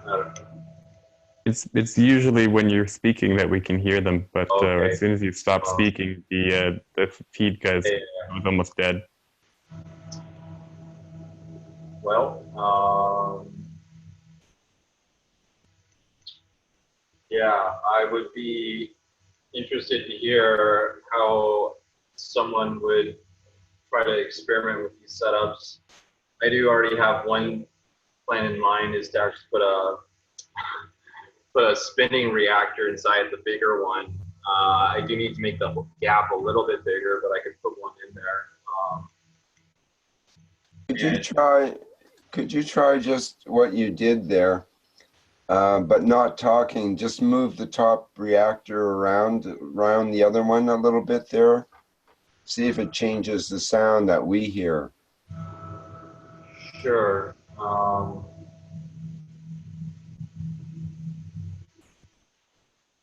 So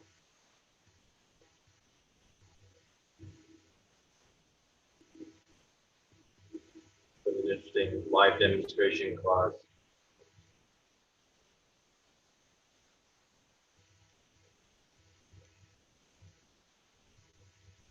So I don't know. Can you hear? Can you still hear it? Not really. No. Okay, now we're starting to hear. So that's what I wanted to get you to do is now start to put that close to the top of the other reactor and move it around there and see if we hear the sound then.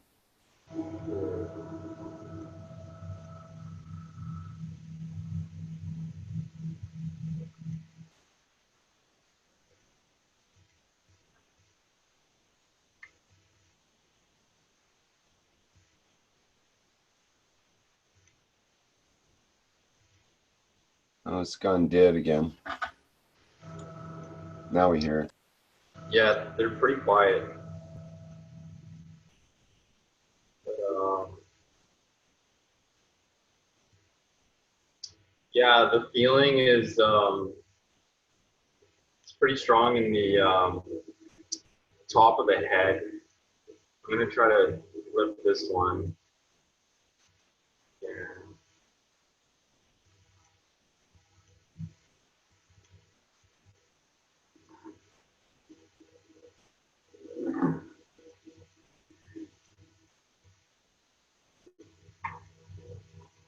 Which GANs is in which of the coils?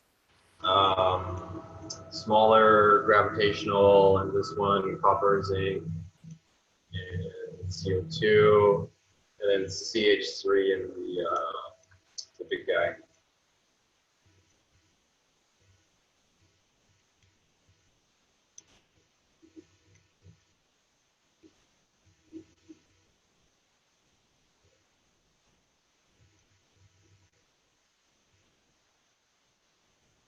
Yeah, almost immediately when I turned it on, you could feel it throughout your whole body. But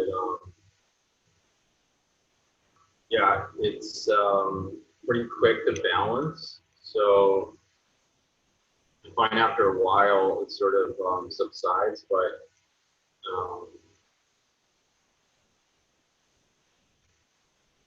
I don't know if you can see the voltmeter, but it has been bouncing around.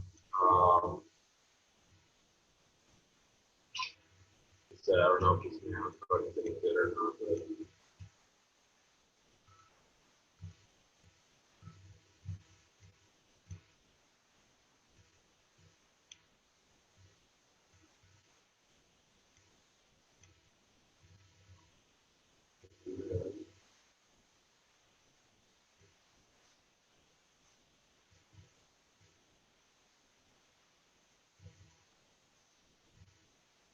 yeah, I wouldn't rely on this coil. It's got a lot of gaps in the coating.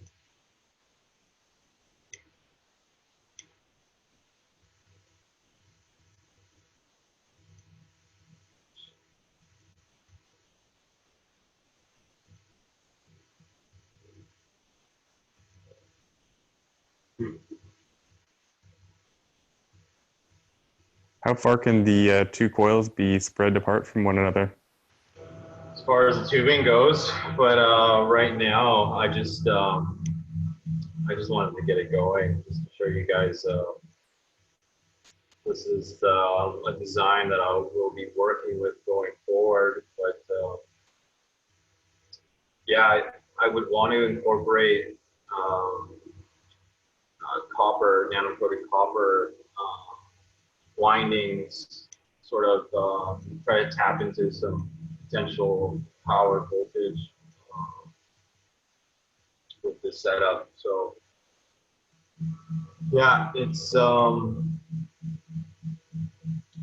possibly going to be used for health applications, sort of like the maggrav units. You could stack like a few of these or have them opposing each other and going in between there.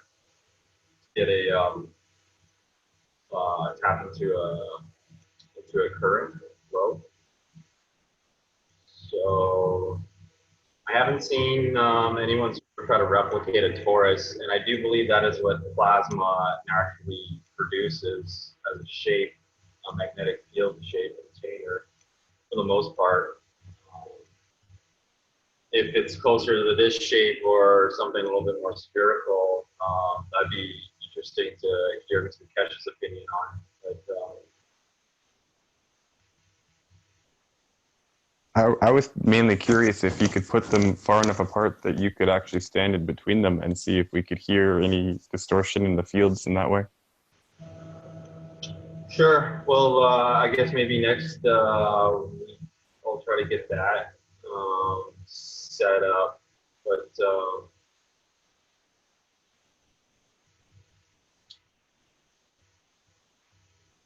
yeah, I'll be a little bit more prepared for that. I'm a little spaced out right now on what exactly I'm doing. So I don't know if everyone's been caught up with the recent teachings, but Mr. Keshe has been referencing the circulation of the blood and how important that is for the containment of the soul itself.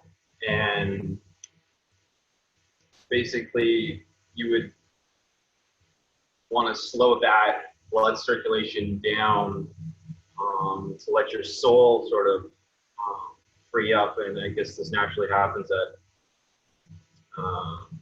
when you go to bed. But I think it works in the opposite way, where if you're not healthy, you're actually not getting that information from your soul. Your circulation actually isn't containing your soul enough during your actual like waking hours or the majority of your time to actually heal yourself. I'm assuming that's what actually is happening when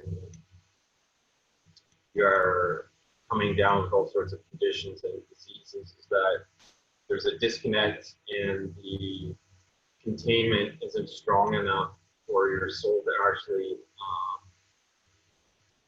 be fully in tune with you. So I will be incorporating that idea into a setup where I'll have an outer flow representing your actually blood circulation, and I'll be able to like tap and tune into that using a CH3 GANs, and having another inner flow that would represent your emotional and physical structures.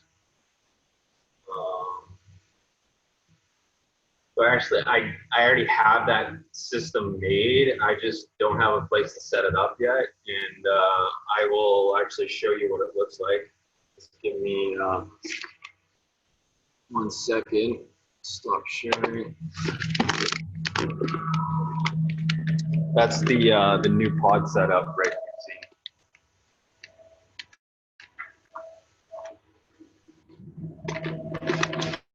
Hello.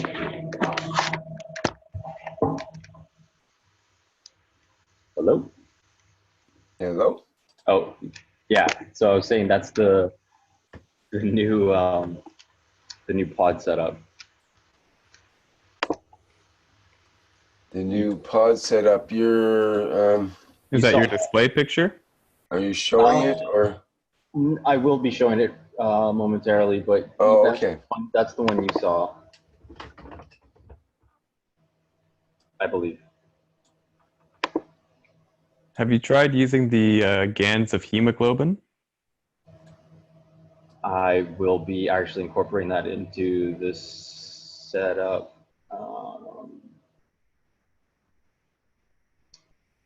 The reason I ask is I had an experience recently in giving a bottle of hemoglobin unwashed GANs to a friend, and she tuned into it and said, I have to use this one. This is the one I need. And so she just tunes into it holding the bottle and finds that it's extremely grounding for her to, this is someone who is quite conscious up in the astral, so to speak, and sometimes needs to clear the things that she picks up from those around her and through her work. So yeah, I'm just curious if that might be of use. Wow, what a beautiful setup. So that's what that was my intention when I made this, and it's so strange. Every time I sort of have an idea, Mr. Keshe talks about it in the next or relatively near future on a teaching, and that was the first time I ever heard him actually say that what actually contains your soul is the blood circulation. So I thought, oh great, this is an excellent confirmation, because that's what's going to be spun in this outer one will be the GANs of hemoglobin, and the inner one will be maybe some ocean GANs, CO2, zinc, and maybe some copper. So yeah, I just don't have a place to really set this up at the moment. But yeah, that'll be my next experiment. It's very beautiful what you've built there. It is. It looks like something that would be fun to experience, or something that you look forward to spending an hour in, or whatever, as therapy. It's really cool. So I've been spending a lot of time inside this inner chamber for the last 2 years, and then I realized that I really should actually add an outer layer, just to either have another layer of definition to play with, and yeah, this is another Taurus, just a bigger one, and there's a 2-to-1 ratio. The outer circumference, the very outer circumference at the very middle of the outer flow is tuned in actually to the pyramids, and same with the inner circumference. It's tuned into the inner, the pyramids, and that's using the sacred cubit length, which is somewhere around, I think 50, it's around half a meter, something like that. So yeah, I honestly just had the inner one going. I still haven't got this outer unit tested out yet. So I really don't have a place for this to go just yet, but I did get the inner flow going, and it is producing a very nice hum. The last one I built wasn't built as nice as this. This is very precise. I cut it on a CNC machine, so all the holes are perfectly spaced apart, and I drew this up on the computer, so everything is, yeah, pretty exact. And the really cool thing about this is I'm actually able to do this with absolutely no metal. And that's been a goal and a hurdle to actually achieve. So for the most part, all the joints will be just slots. So everything will just be a push connect. And the bearings, I'm gonna get plastic bearings for the bench to roll in, and acrylic shafts to hold the bearings, and yeah, all plastic connects, tubing. So this thing could basically be all nano-coated. I could torch the thing, but it wouldn't nearly look as nice, nor would it smell as nice for people to get into. But maybe for my personal one, I would torch it. Maybe torch it and leave it outside in a rainy place like Vancouver. I had a thought of going there. I just, yeah, don't have the setup yet for that. I'm in the prairies right now, so I am actually bringing this to the States next month. I have a festival I'm bringing this to, and I did get a chance to go to Toronto with this unit, and I got to put some strangers inside, and it was pretty cool, to say the least. That was a blast. It was a one-day event, and I didn't charge anything. I just wanted to, for my first show, just to sort of like what Mr. Keshe said, like when you make your first coils, just give them away.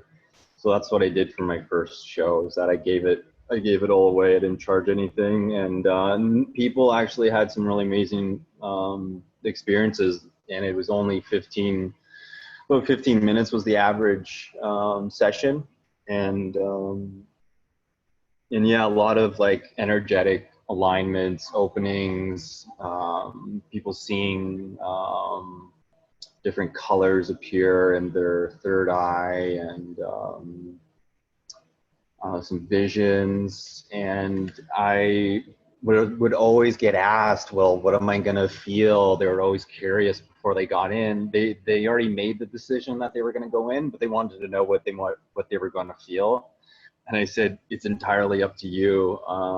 It's, yeah, like it's between you and your soul, basically, what you experience in there. So I got them to work with their own energy. So if they had a focal point in their body that needed healing, I told them just to bring the energy up through their feet and try to circulate it through. And a massage therapist went inside, and she had this pain inside her, one of her lower discs, and she was able to create a lot of heat in that area. And after 10-15 minutes of getting out, she's like, yeah, it's actually still hot. It's still warm to the touch. And actually, it was interesting. I had about 15 people go inside it. and they were all women.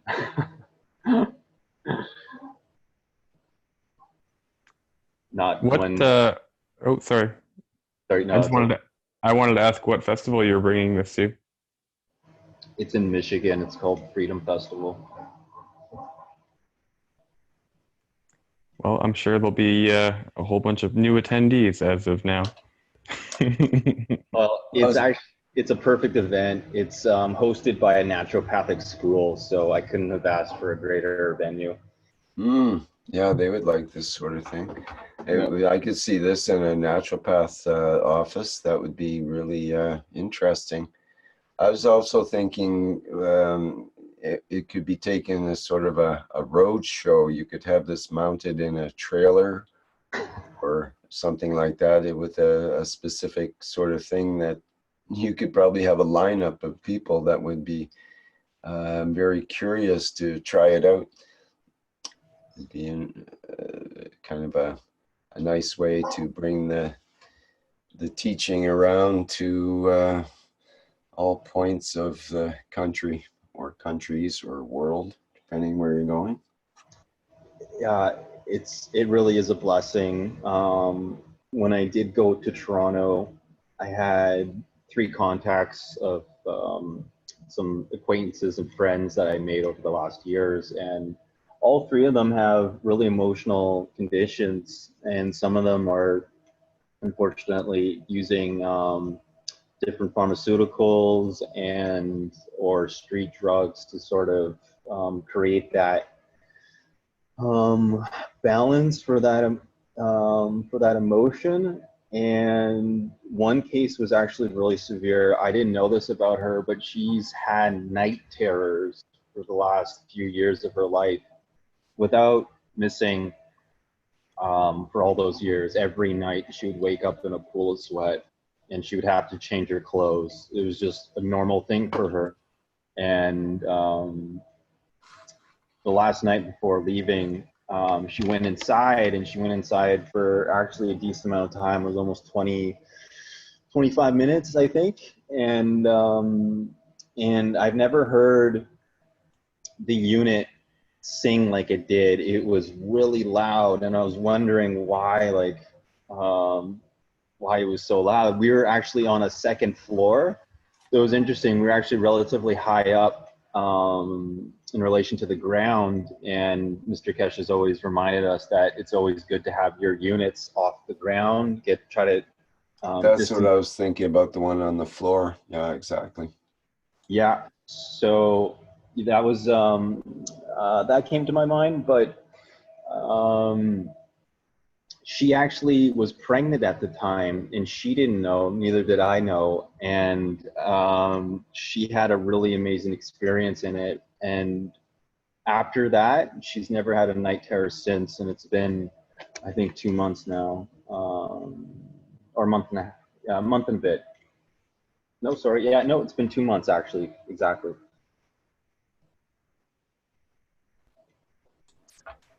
Wow, that's a good result. That's no pretty kidding. significant, I would say. Yeah. Yeah, honestly, that's my greatest testimonial yet. So, and just one session, and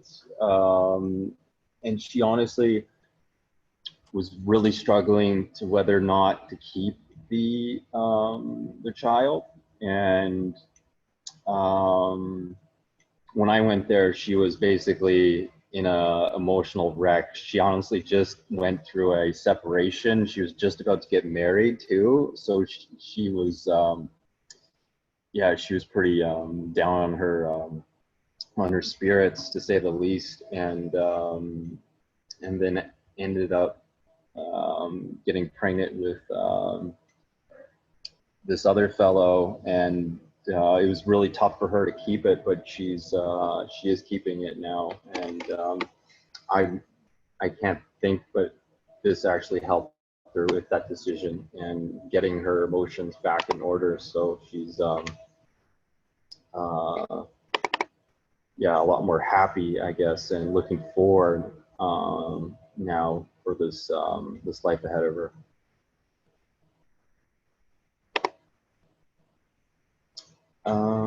Is that still on the same screen? Yeah, we still see your bed. Okay, I was going to show you another angle of it, but oh,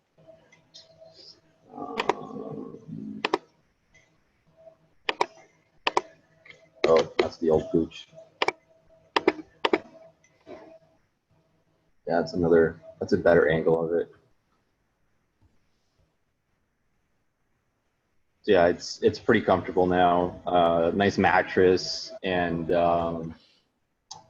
it's really smooth. Like you could, if you were injured, you could flop yourself on here and then pull yourself in with one arm. I CNC, I bored all the holes with the CNC machine, so it's like all perfectly straight in the line, and every little bit helps. So, and also this is another interesting effect with this setup is that you're horizontal in relation to the Earth.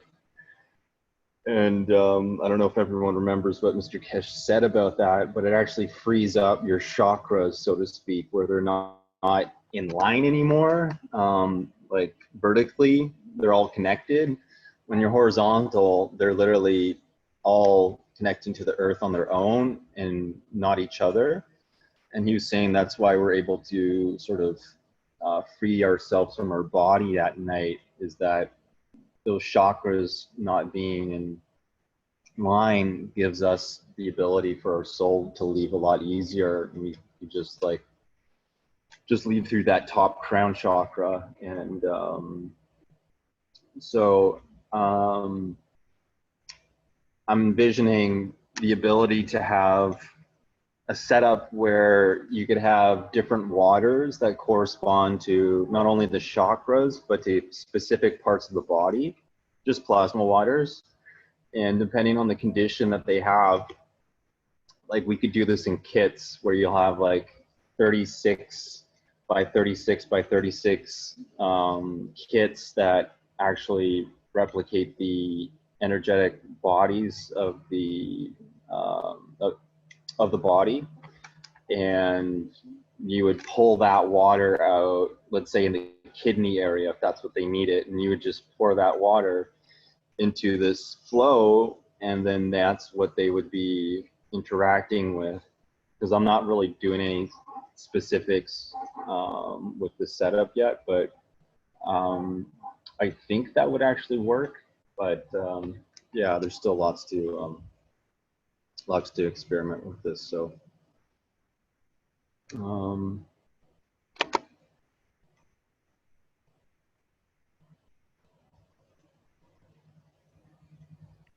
I know there are many people here trying to ask you how much the unit costs, so better get back onto that CNC machine, bud.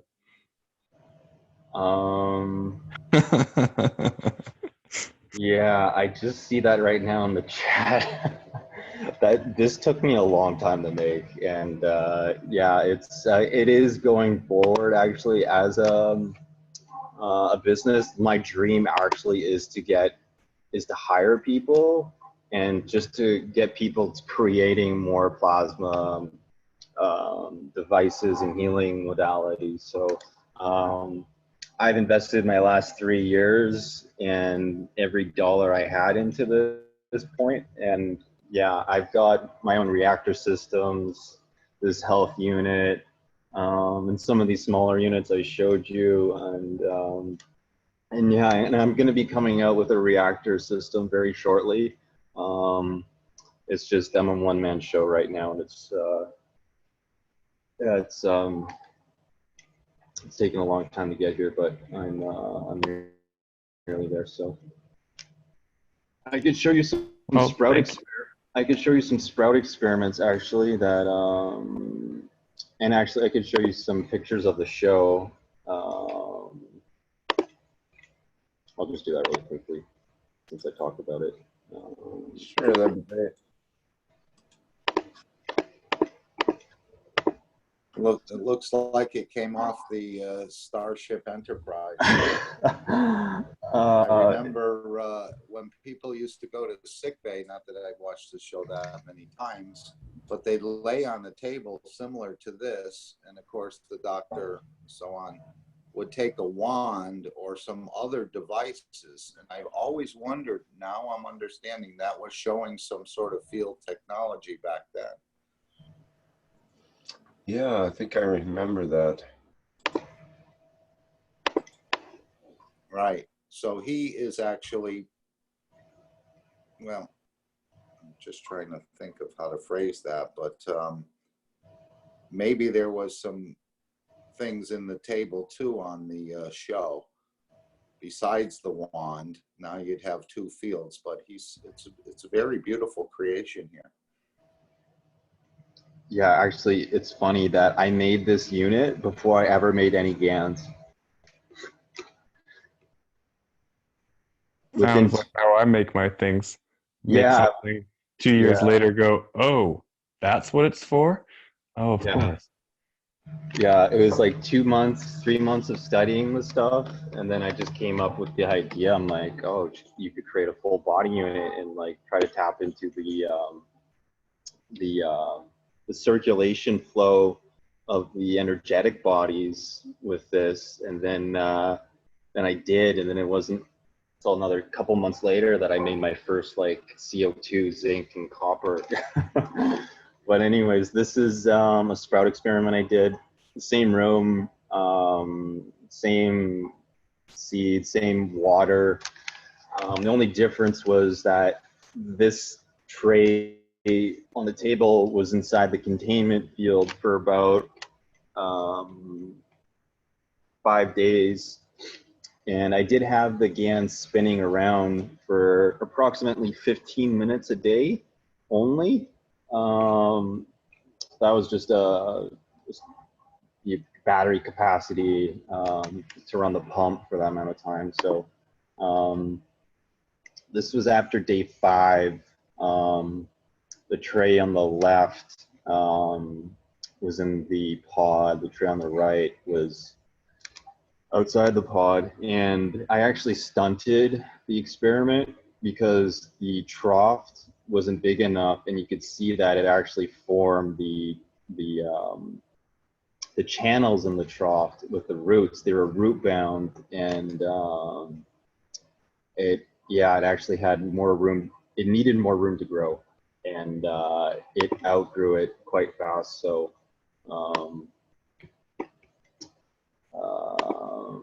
so yeah, you could see a little bit of color difference. So that's the control, and then that's inside the field. So we've all seen these pictures. It's not a surprise. But this is 100% field effect. I wasn't adding any plasma water per se. I was just creating the plasma water from the containment field itself.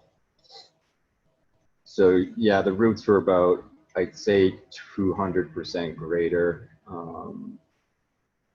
But yeah, this was just a really quick experiment to show someone. I was looking for a potential farm to work with.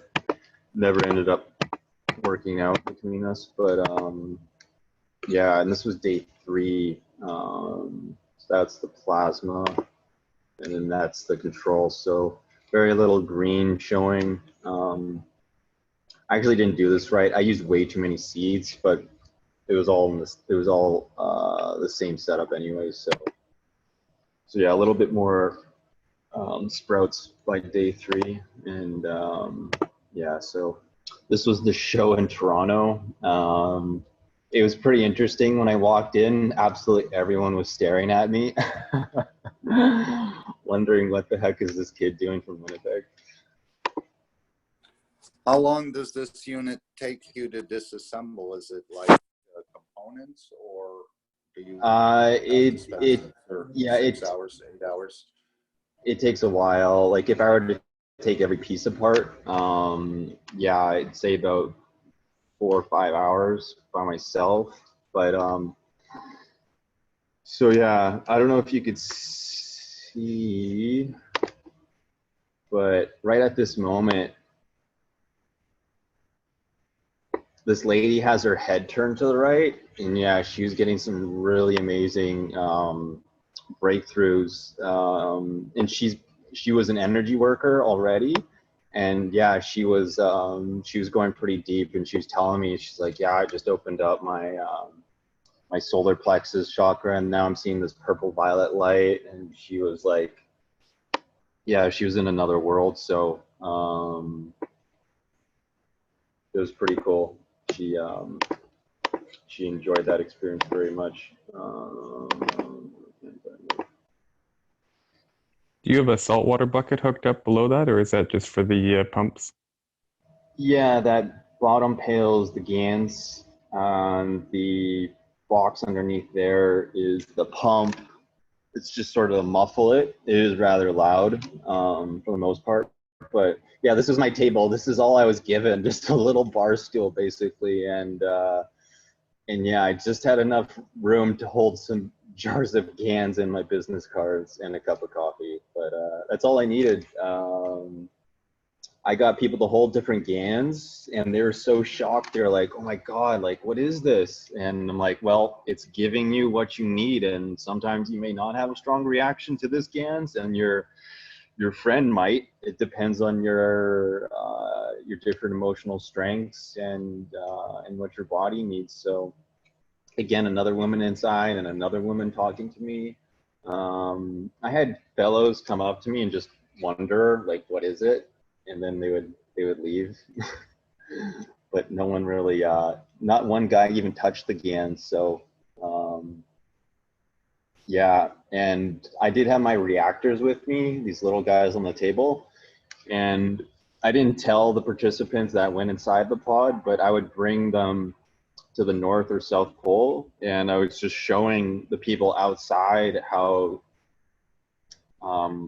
like dynamic the fields are, and I would bring it up to their head, and then immediately their whole body would just like ripple, and they would take a huge breath, and they would, like, you know, get that that field flow rushing through them. So it was pretty cool to actually play around with people in that way. So yeah, that was Toronto, and yeah, it was a good show. Well, everyone was able to feel something. There was only one person that did not feel anything out of, I think, 20. She didn't go inside the field, but she held some GANs and she didn't feel anything.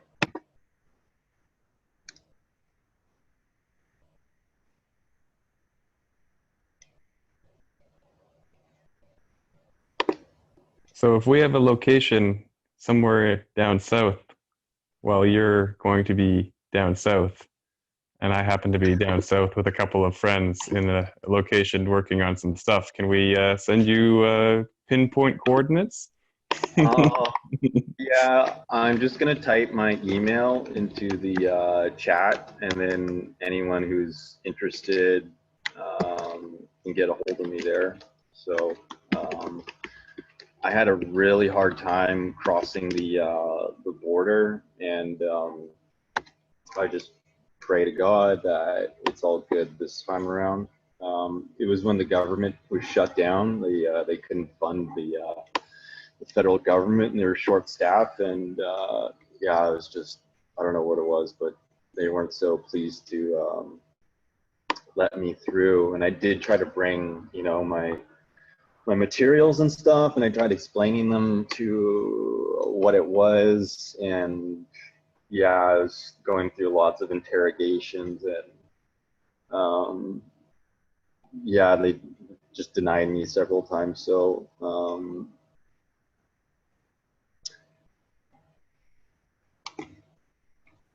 Well, I know a little bit what that's like.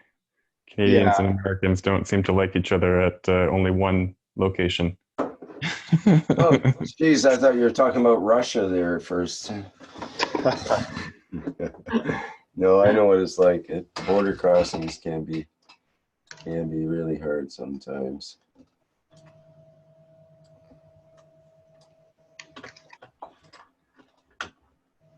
All right. Well, that's. Do you have some more that you were digging up there? Me? Well, either Nikolai or Thomas both have contributed here.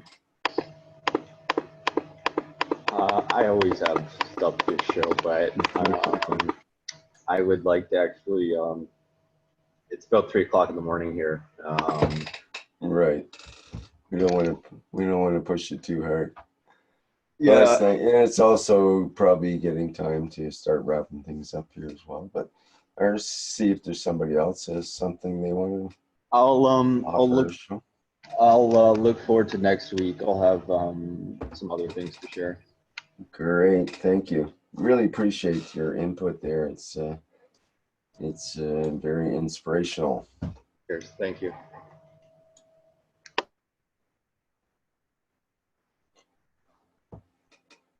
Okay, anybody else have something cool they want to show, or question, comment, or otherwise that might be appropriate?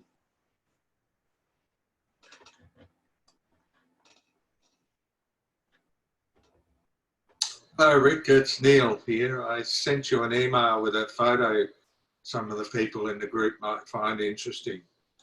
Yeah, I see that here. Let me see if I can get the picture up.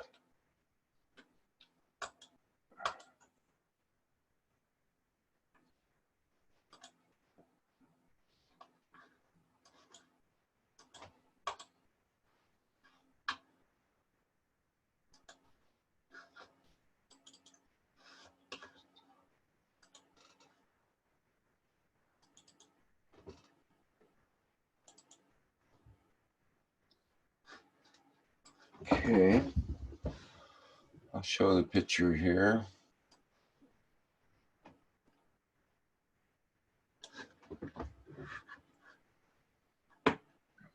And let me share.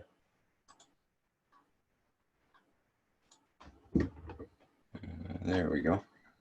That's the picture you mean, I presume? Yeah, that's the one. So essentially, people from our little group in Australia were invited to come along on Mother's Day. Most of them were mothers and elderly mothers. And I have a plasma health unit. I have 2 units here. The original hula hoop ring unit that I used several years ago on myself with success. And then that evolved into initially a star formation with the Chenlin dynamic reactors. And then after reading Melchizedek, I expanded that to a star octahedron and found the results of that very interesting. All of those tests and trials were posted on the Golden Age of GANs back around 2017, 2018. For those that might want to go and look at some of those results, we mapped out the toroidal fields with pendulums and different people who are sensitive to the field forces would give their reports. Dr. Cornelius, you probably know, who does the translations for the medical group, has been involved with the Keshe Plasma Group for quite some time. He came along and visited, and he had a tooth abscess. And as he was driving up towards my property, the pain started to increase as he entered the plasma field with something like 20 meters diameter from the house. And as he got up next to the room where the health units were, his jaw was basically throbbing as energies were moving into his body. So we popped him in the plasma health unit, and I was guinea pigging him at the moment. We didn't know which way to spin the reactors. We had that discussion a couple of weeks ago, I think. And so we tried a few different directions, and it was very interesting that when we spun those reactors one direction, the pain moved from his jaw up to the crown of his head. When we spun it the other way, it moved from his jaw down his neck and into his shoulder. And there was a very obvious change in directions of the pain. After about 10 minutes in the unit, sent him downstairs to ground himself with bare feet on the earth, and his pain just disappeared totally and didn't come back. So we wanted to sort of see how, anyway, we could visualize the effects on the body. And one of our members turned up at one of our meetings. We have monthly meetings where somebody will give a talk or show something. And they had a Canon digital camera which had the Harry Oldfield New Energy Vision software in it. That's something Harry Oldfield's been playing around with for a very long time. It's how to photograph energy fields. Initially he used a diffraction grating lens, created very psychedelic, and I think that was in the 70s, so it went with the psychedelic era. Then he evolved that to some digital software. I think he called it PIP software.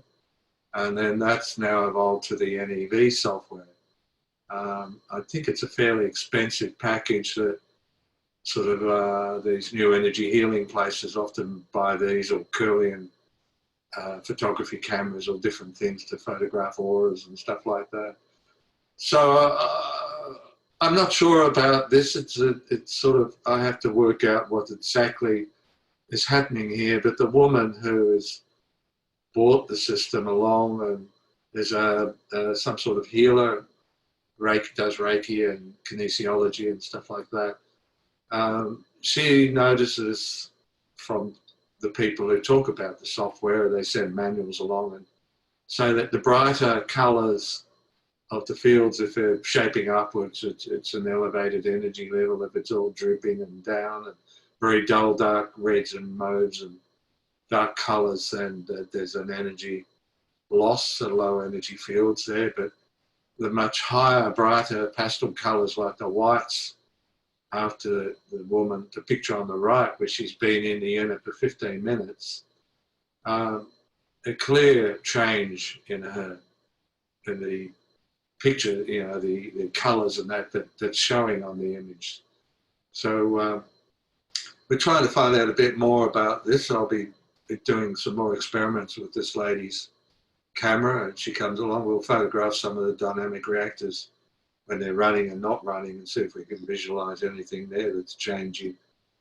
I noticed myself personally that these light patterns, the color patterns, would change depending on how you held the camera and how the lighting was changing. But essentially this before and after photo is only 15 minutes apart, so that the lighting position around hasn't changed.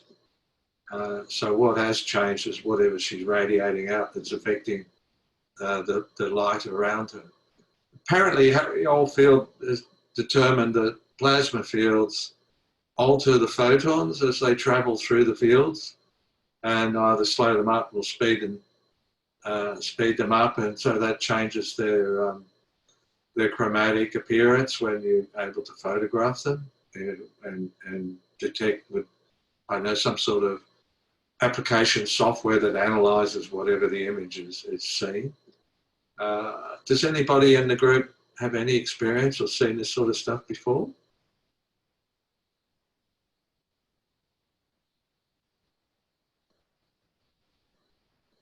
All silence.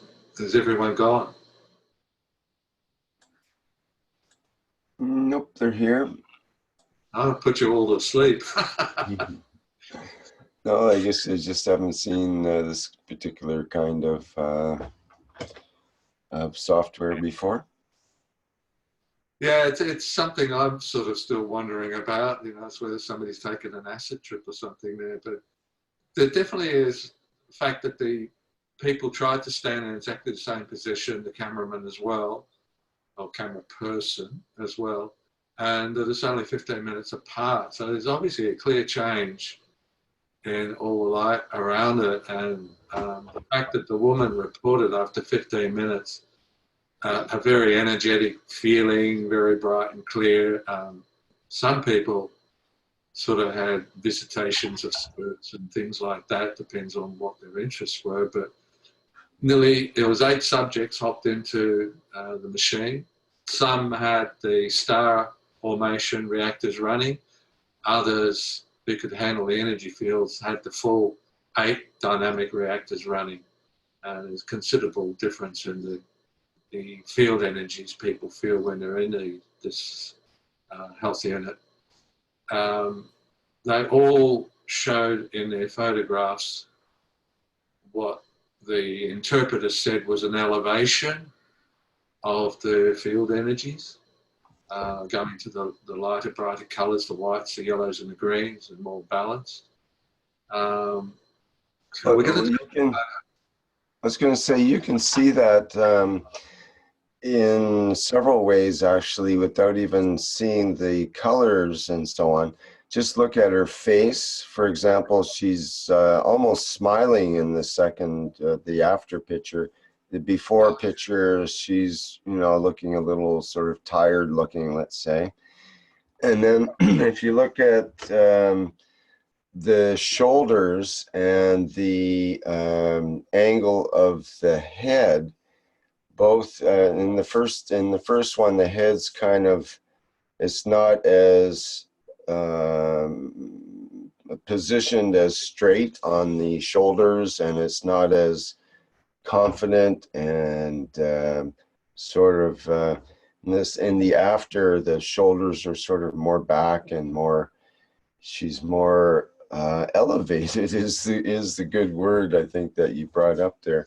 She looks more happy and more elevated in the after than the before, in my estimation. Her posture, there's several key factors of her posture that show a mood elevation, a better spirit has been raised, you might say, or otherwise activated somehow.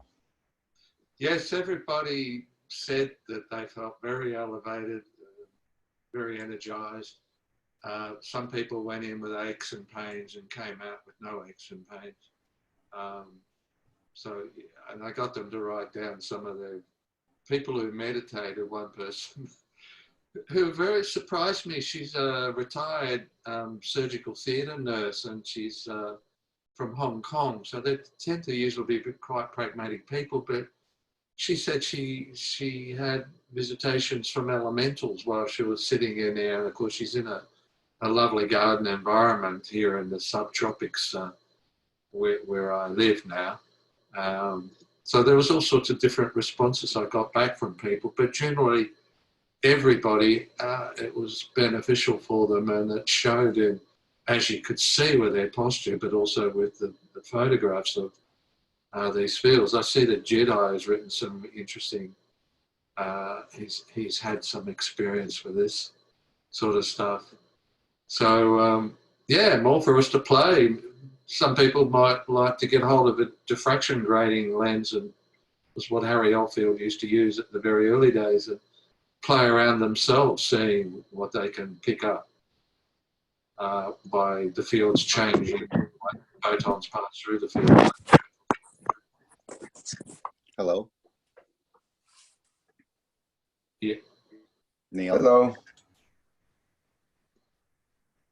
Rick, would I be able to read something out of the health workshop number 7, part 2, where Mr. Keshe speaks just for a moment about aura? Yeah, I'd love to hear it. I think so, yeah. Okay. How's the audio? Okay. Not too bad. It could be a little bit louder perhaps, but it's okay. All right, I'm going to turn that up. Okay. Well, anyway, this is about minute 49:36, somewhere around there, of part 2, health teaching number 7. There is an aura. If somebody can see it, you have a different strength of doing it. That's why these people say, oh, I can see the aura of this man or that object. It's just that their gravitational magnetic field within their body, or in the liquid of their eyes, I should say, allows them to see a slightly different spectrum, maybe lower ones, maybe higher ones. It depends on what they see it and how they see it. Every object be the stone, be the water, be the human body, has an aura. And aura, it means the interaction of gravitational magnetic fields of the atoms. Let me just scroll down. Which are they are the plasmatic themselves and dynamic, making respect to the interaction with the environment. Okay, that was the little part I wanted to read.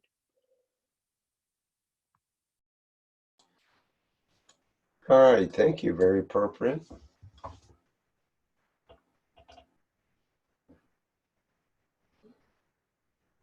Okay, see, Jedi mentioned each color has a different frequency, and then this system represents different conditions. PIP images allow the user to energetically assess the energy field of a person, including blocks and leakage.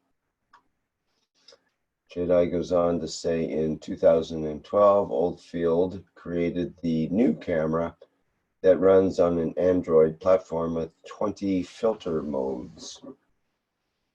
And it's NEV camera rather than new camera, NEV, N-E-V. So forget the NEV, it's 2,950,000 pounds sterling. And That's 2,000, Rick. 2,950.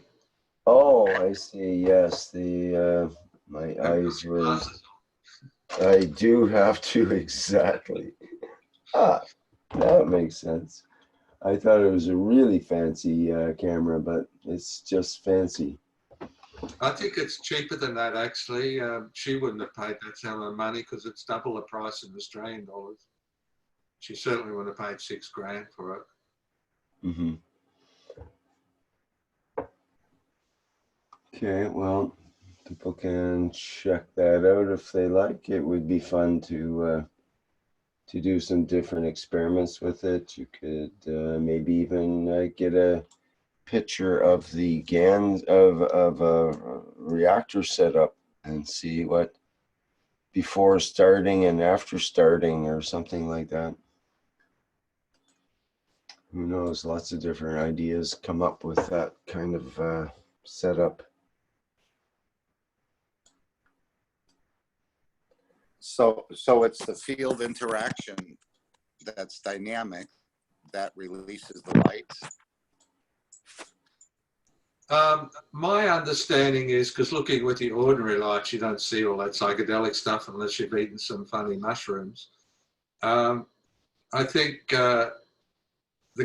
it subtly changes the way, the field subtly changes the way the light photons, it's from my reading of Harry Oldfield, it's on the website. As the photons pass through the plasma fields, they're changed in some way. And this camera and the software detects those changes. I think initially Harry was looking for ghosts, he's English, and he was playing around with diffraction gratings and then his polycontrast interference photography application software too. Because the new digital cameras are actually photographing a lot more than what we can see. That's why all sorts of strange things appear in your photographs that you don't see with your eyes until you take the photo. And I've had that experience. I've photographed certain things that just look like normal, and then when I've looked at the image, there's sort of entities within that photograph that I couldn't see with my eyes, but the bloody camera certainly did. And one of them was sent off to a paranormal research institute to see if it was an artifact, and they came back and said, no, that's something that's really paranormal. It was a big ball of fuzzy light that appeared, but not the typical orb photos, which can often be a diffraction of a speck of dust in front of the camera. Flash Mr. Keshe said that certain people can see auras because of what I just was reading about the liquid in their eye. Yeah. So if one person can do that, that means then everybody can do that by learning how to do that. And I know in space, I guess you project a color, and that gives your intention before you even arrive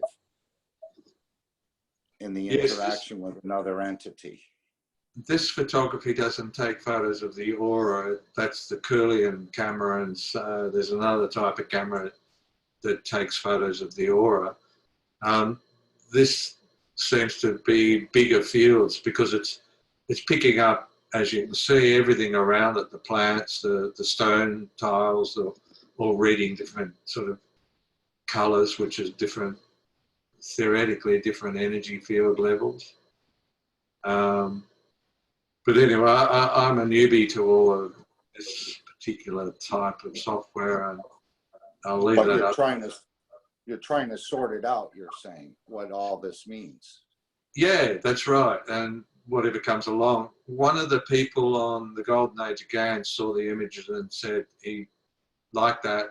He's got access to a Kirlian camera to photograph auras, and he's going to start playing around taking photographs as well.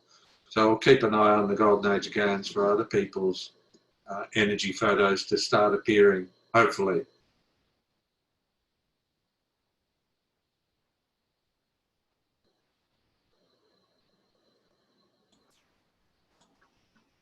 Okay, well, thank you, Neil. That's interesting. Is there anything else you wanted to bring into that? Or is there any more questions for Neil?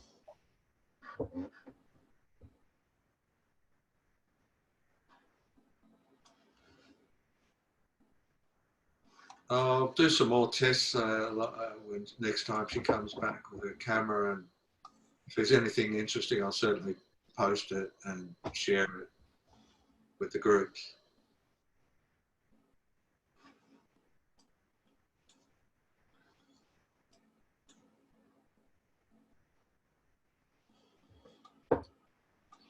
All right, very good. Thank you.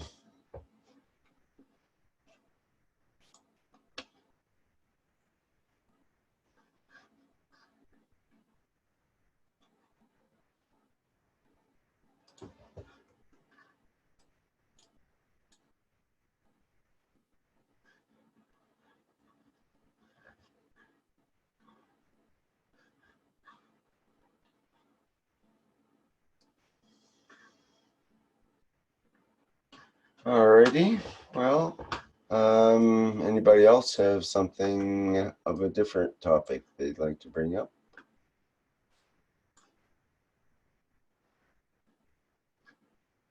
We are nearing the end of today's show, I think. Especially if no one says anything. I would like to say this today Reactor group is very special. Thank you, everyone. It's very beautiful. Well, thank you for saying that, Jalal. I know you've been through a lot of these, and when one is special, that's a good sign.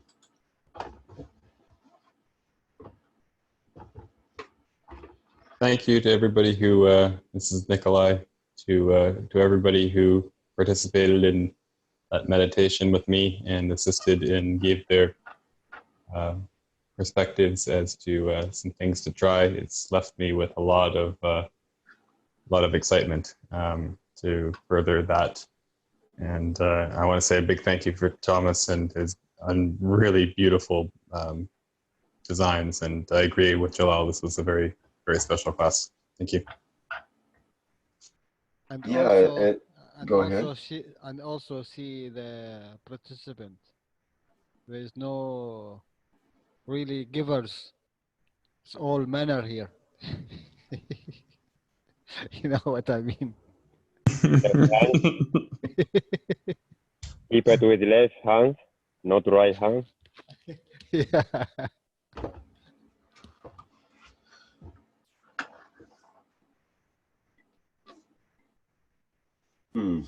A quorum of 12 other than the two hosts. Anyway, And yeah, don't forget, go ahead. sorry, you can't have the magnetical without the gravitational, right? That's right. No matter how much you think you're a man, there's a woman inside. I know one spiritual teacher that says that the essence of a man is feminine, and the essence of a female is masculine. Ponder that for a while. It's yin and yang. It's both. Well, that's the thing, is our soul aspect or our essence is maybe that's of an opposite polarity than our physicality. That's why they're attracted.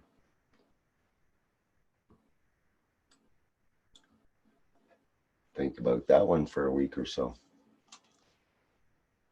It's all electrical.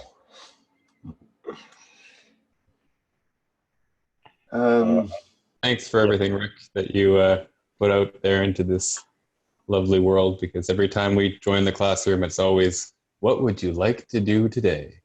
Well, that's right. I find it great. Well, I was just going to mention, I'm especially appreciative today. I like Jalal because there's the participation, number one, which is essential, not just one person, but several, which is really nice. But also the interaction of, we had a device of some sort, a reactor, and then we had you know, the interaction with that, with the hands and so on. And then we have the other interaction of the people in the chat making suggestions live in real time on how to alter the experiment, and watching live in real time for any possible results or correlations, and trying to point out different little details and so on. And that's essentially what this plasma reactor group was and is supposed to be about over the years. And some of that's changed because of the nature of the experiments we're doing, and the focus is different now than it used to be, and so on. But this is the name of the game of this show, and this is the core that I like to see of bringing a simple experiment and then trying some different approaches and getting feedback instantly in the moment.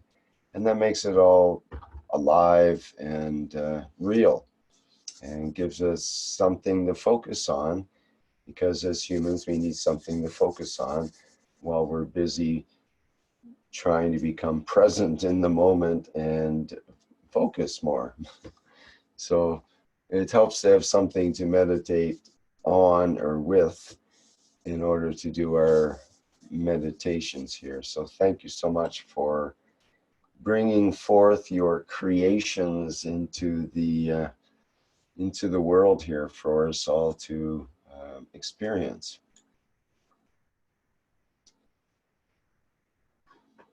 Sometimes it takes a lot to step forward and reveal your creations. So thank you for that.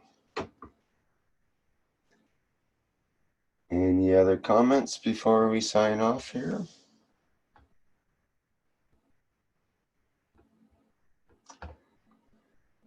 Okay, thank you for your silence. Thank you for being present here today in the Keshe Plasma Reactor Group for Wednesday, June 5th, 2019. And I'll play the little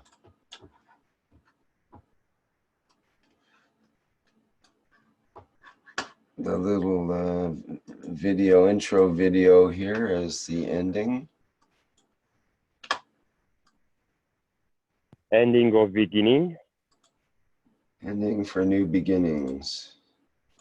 And see you all next week, as well as in the Knowledge Seekers Workshop coming up very rapidly at Thursday at 9 a.m. Central European Time. What was that, Dan? Any extra thoughts there? It's tomorrow, not tomorrow, next week. I show with like a GANs, like an experiment with hemoglobin, my blood, my hair, and in 1 week it's settled down in the bottom something, but it needed making whiteboard for understanding what is inside. But next time, I think. Yeah, okay. Remember Mr. Keshe mentioned that he didn't mean real blood, that you could use the strength, the magnetic gravitational field strength of the blood. But anyway, we'll love to see your creation, and then maybe it'll grow a leg or two on the next week. So right on. Okay, let us know what you want to do with that. Alrighty, let me play let me select it here first. And we'll see you all next time around.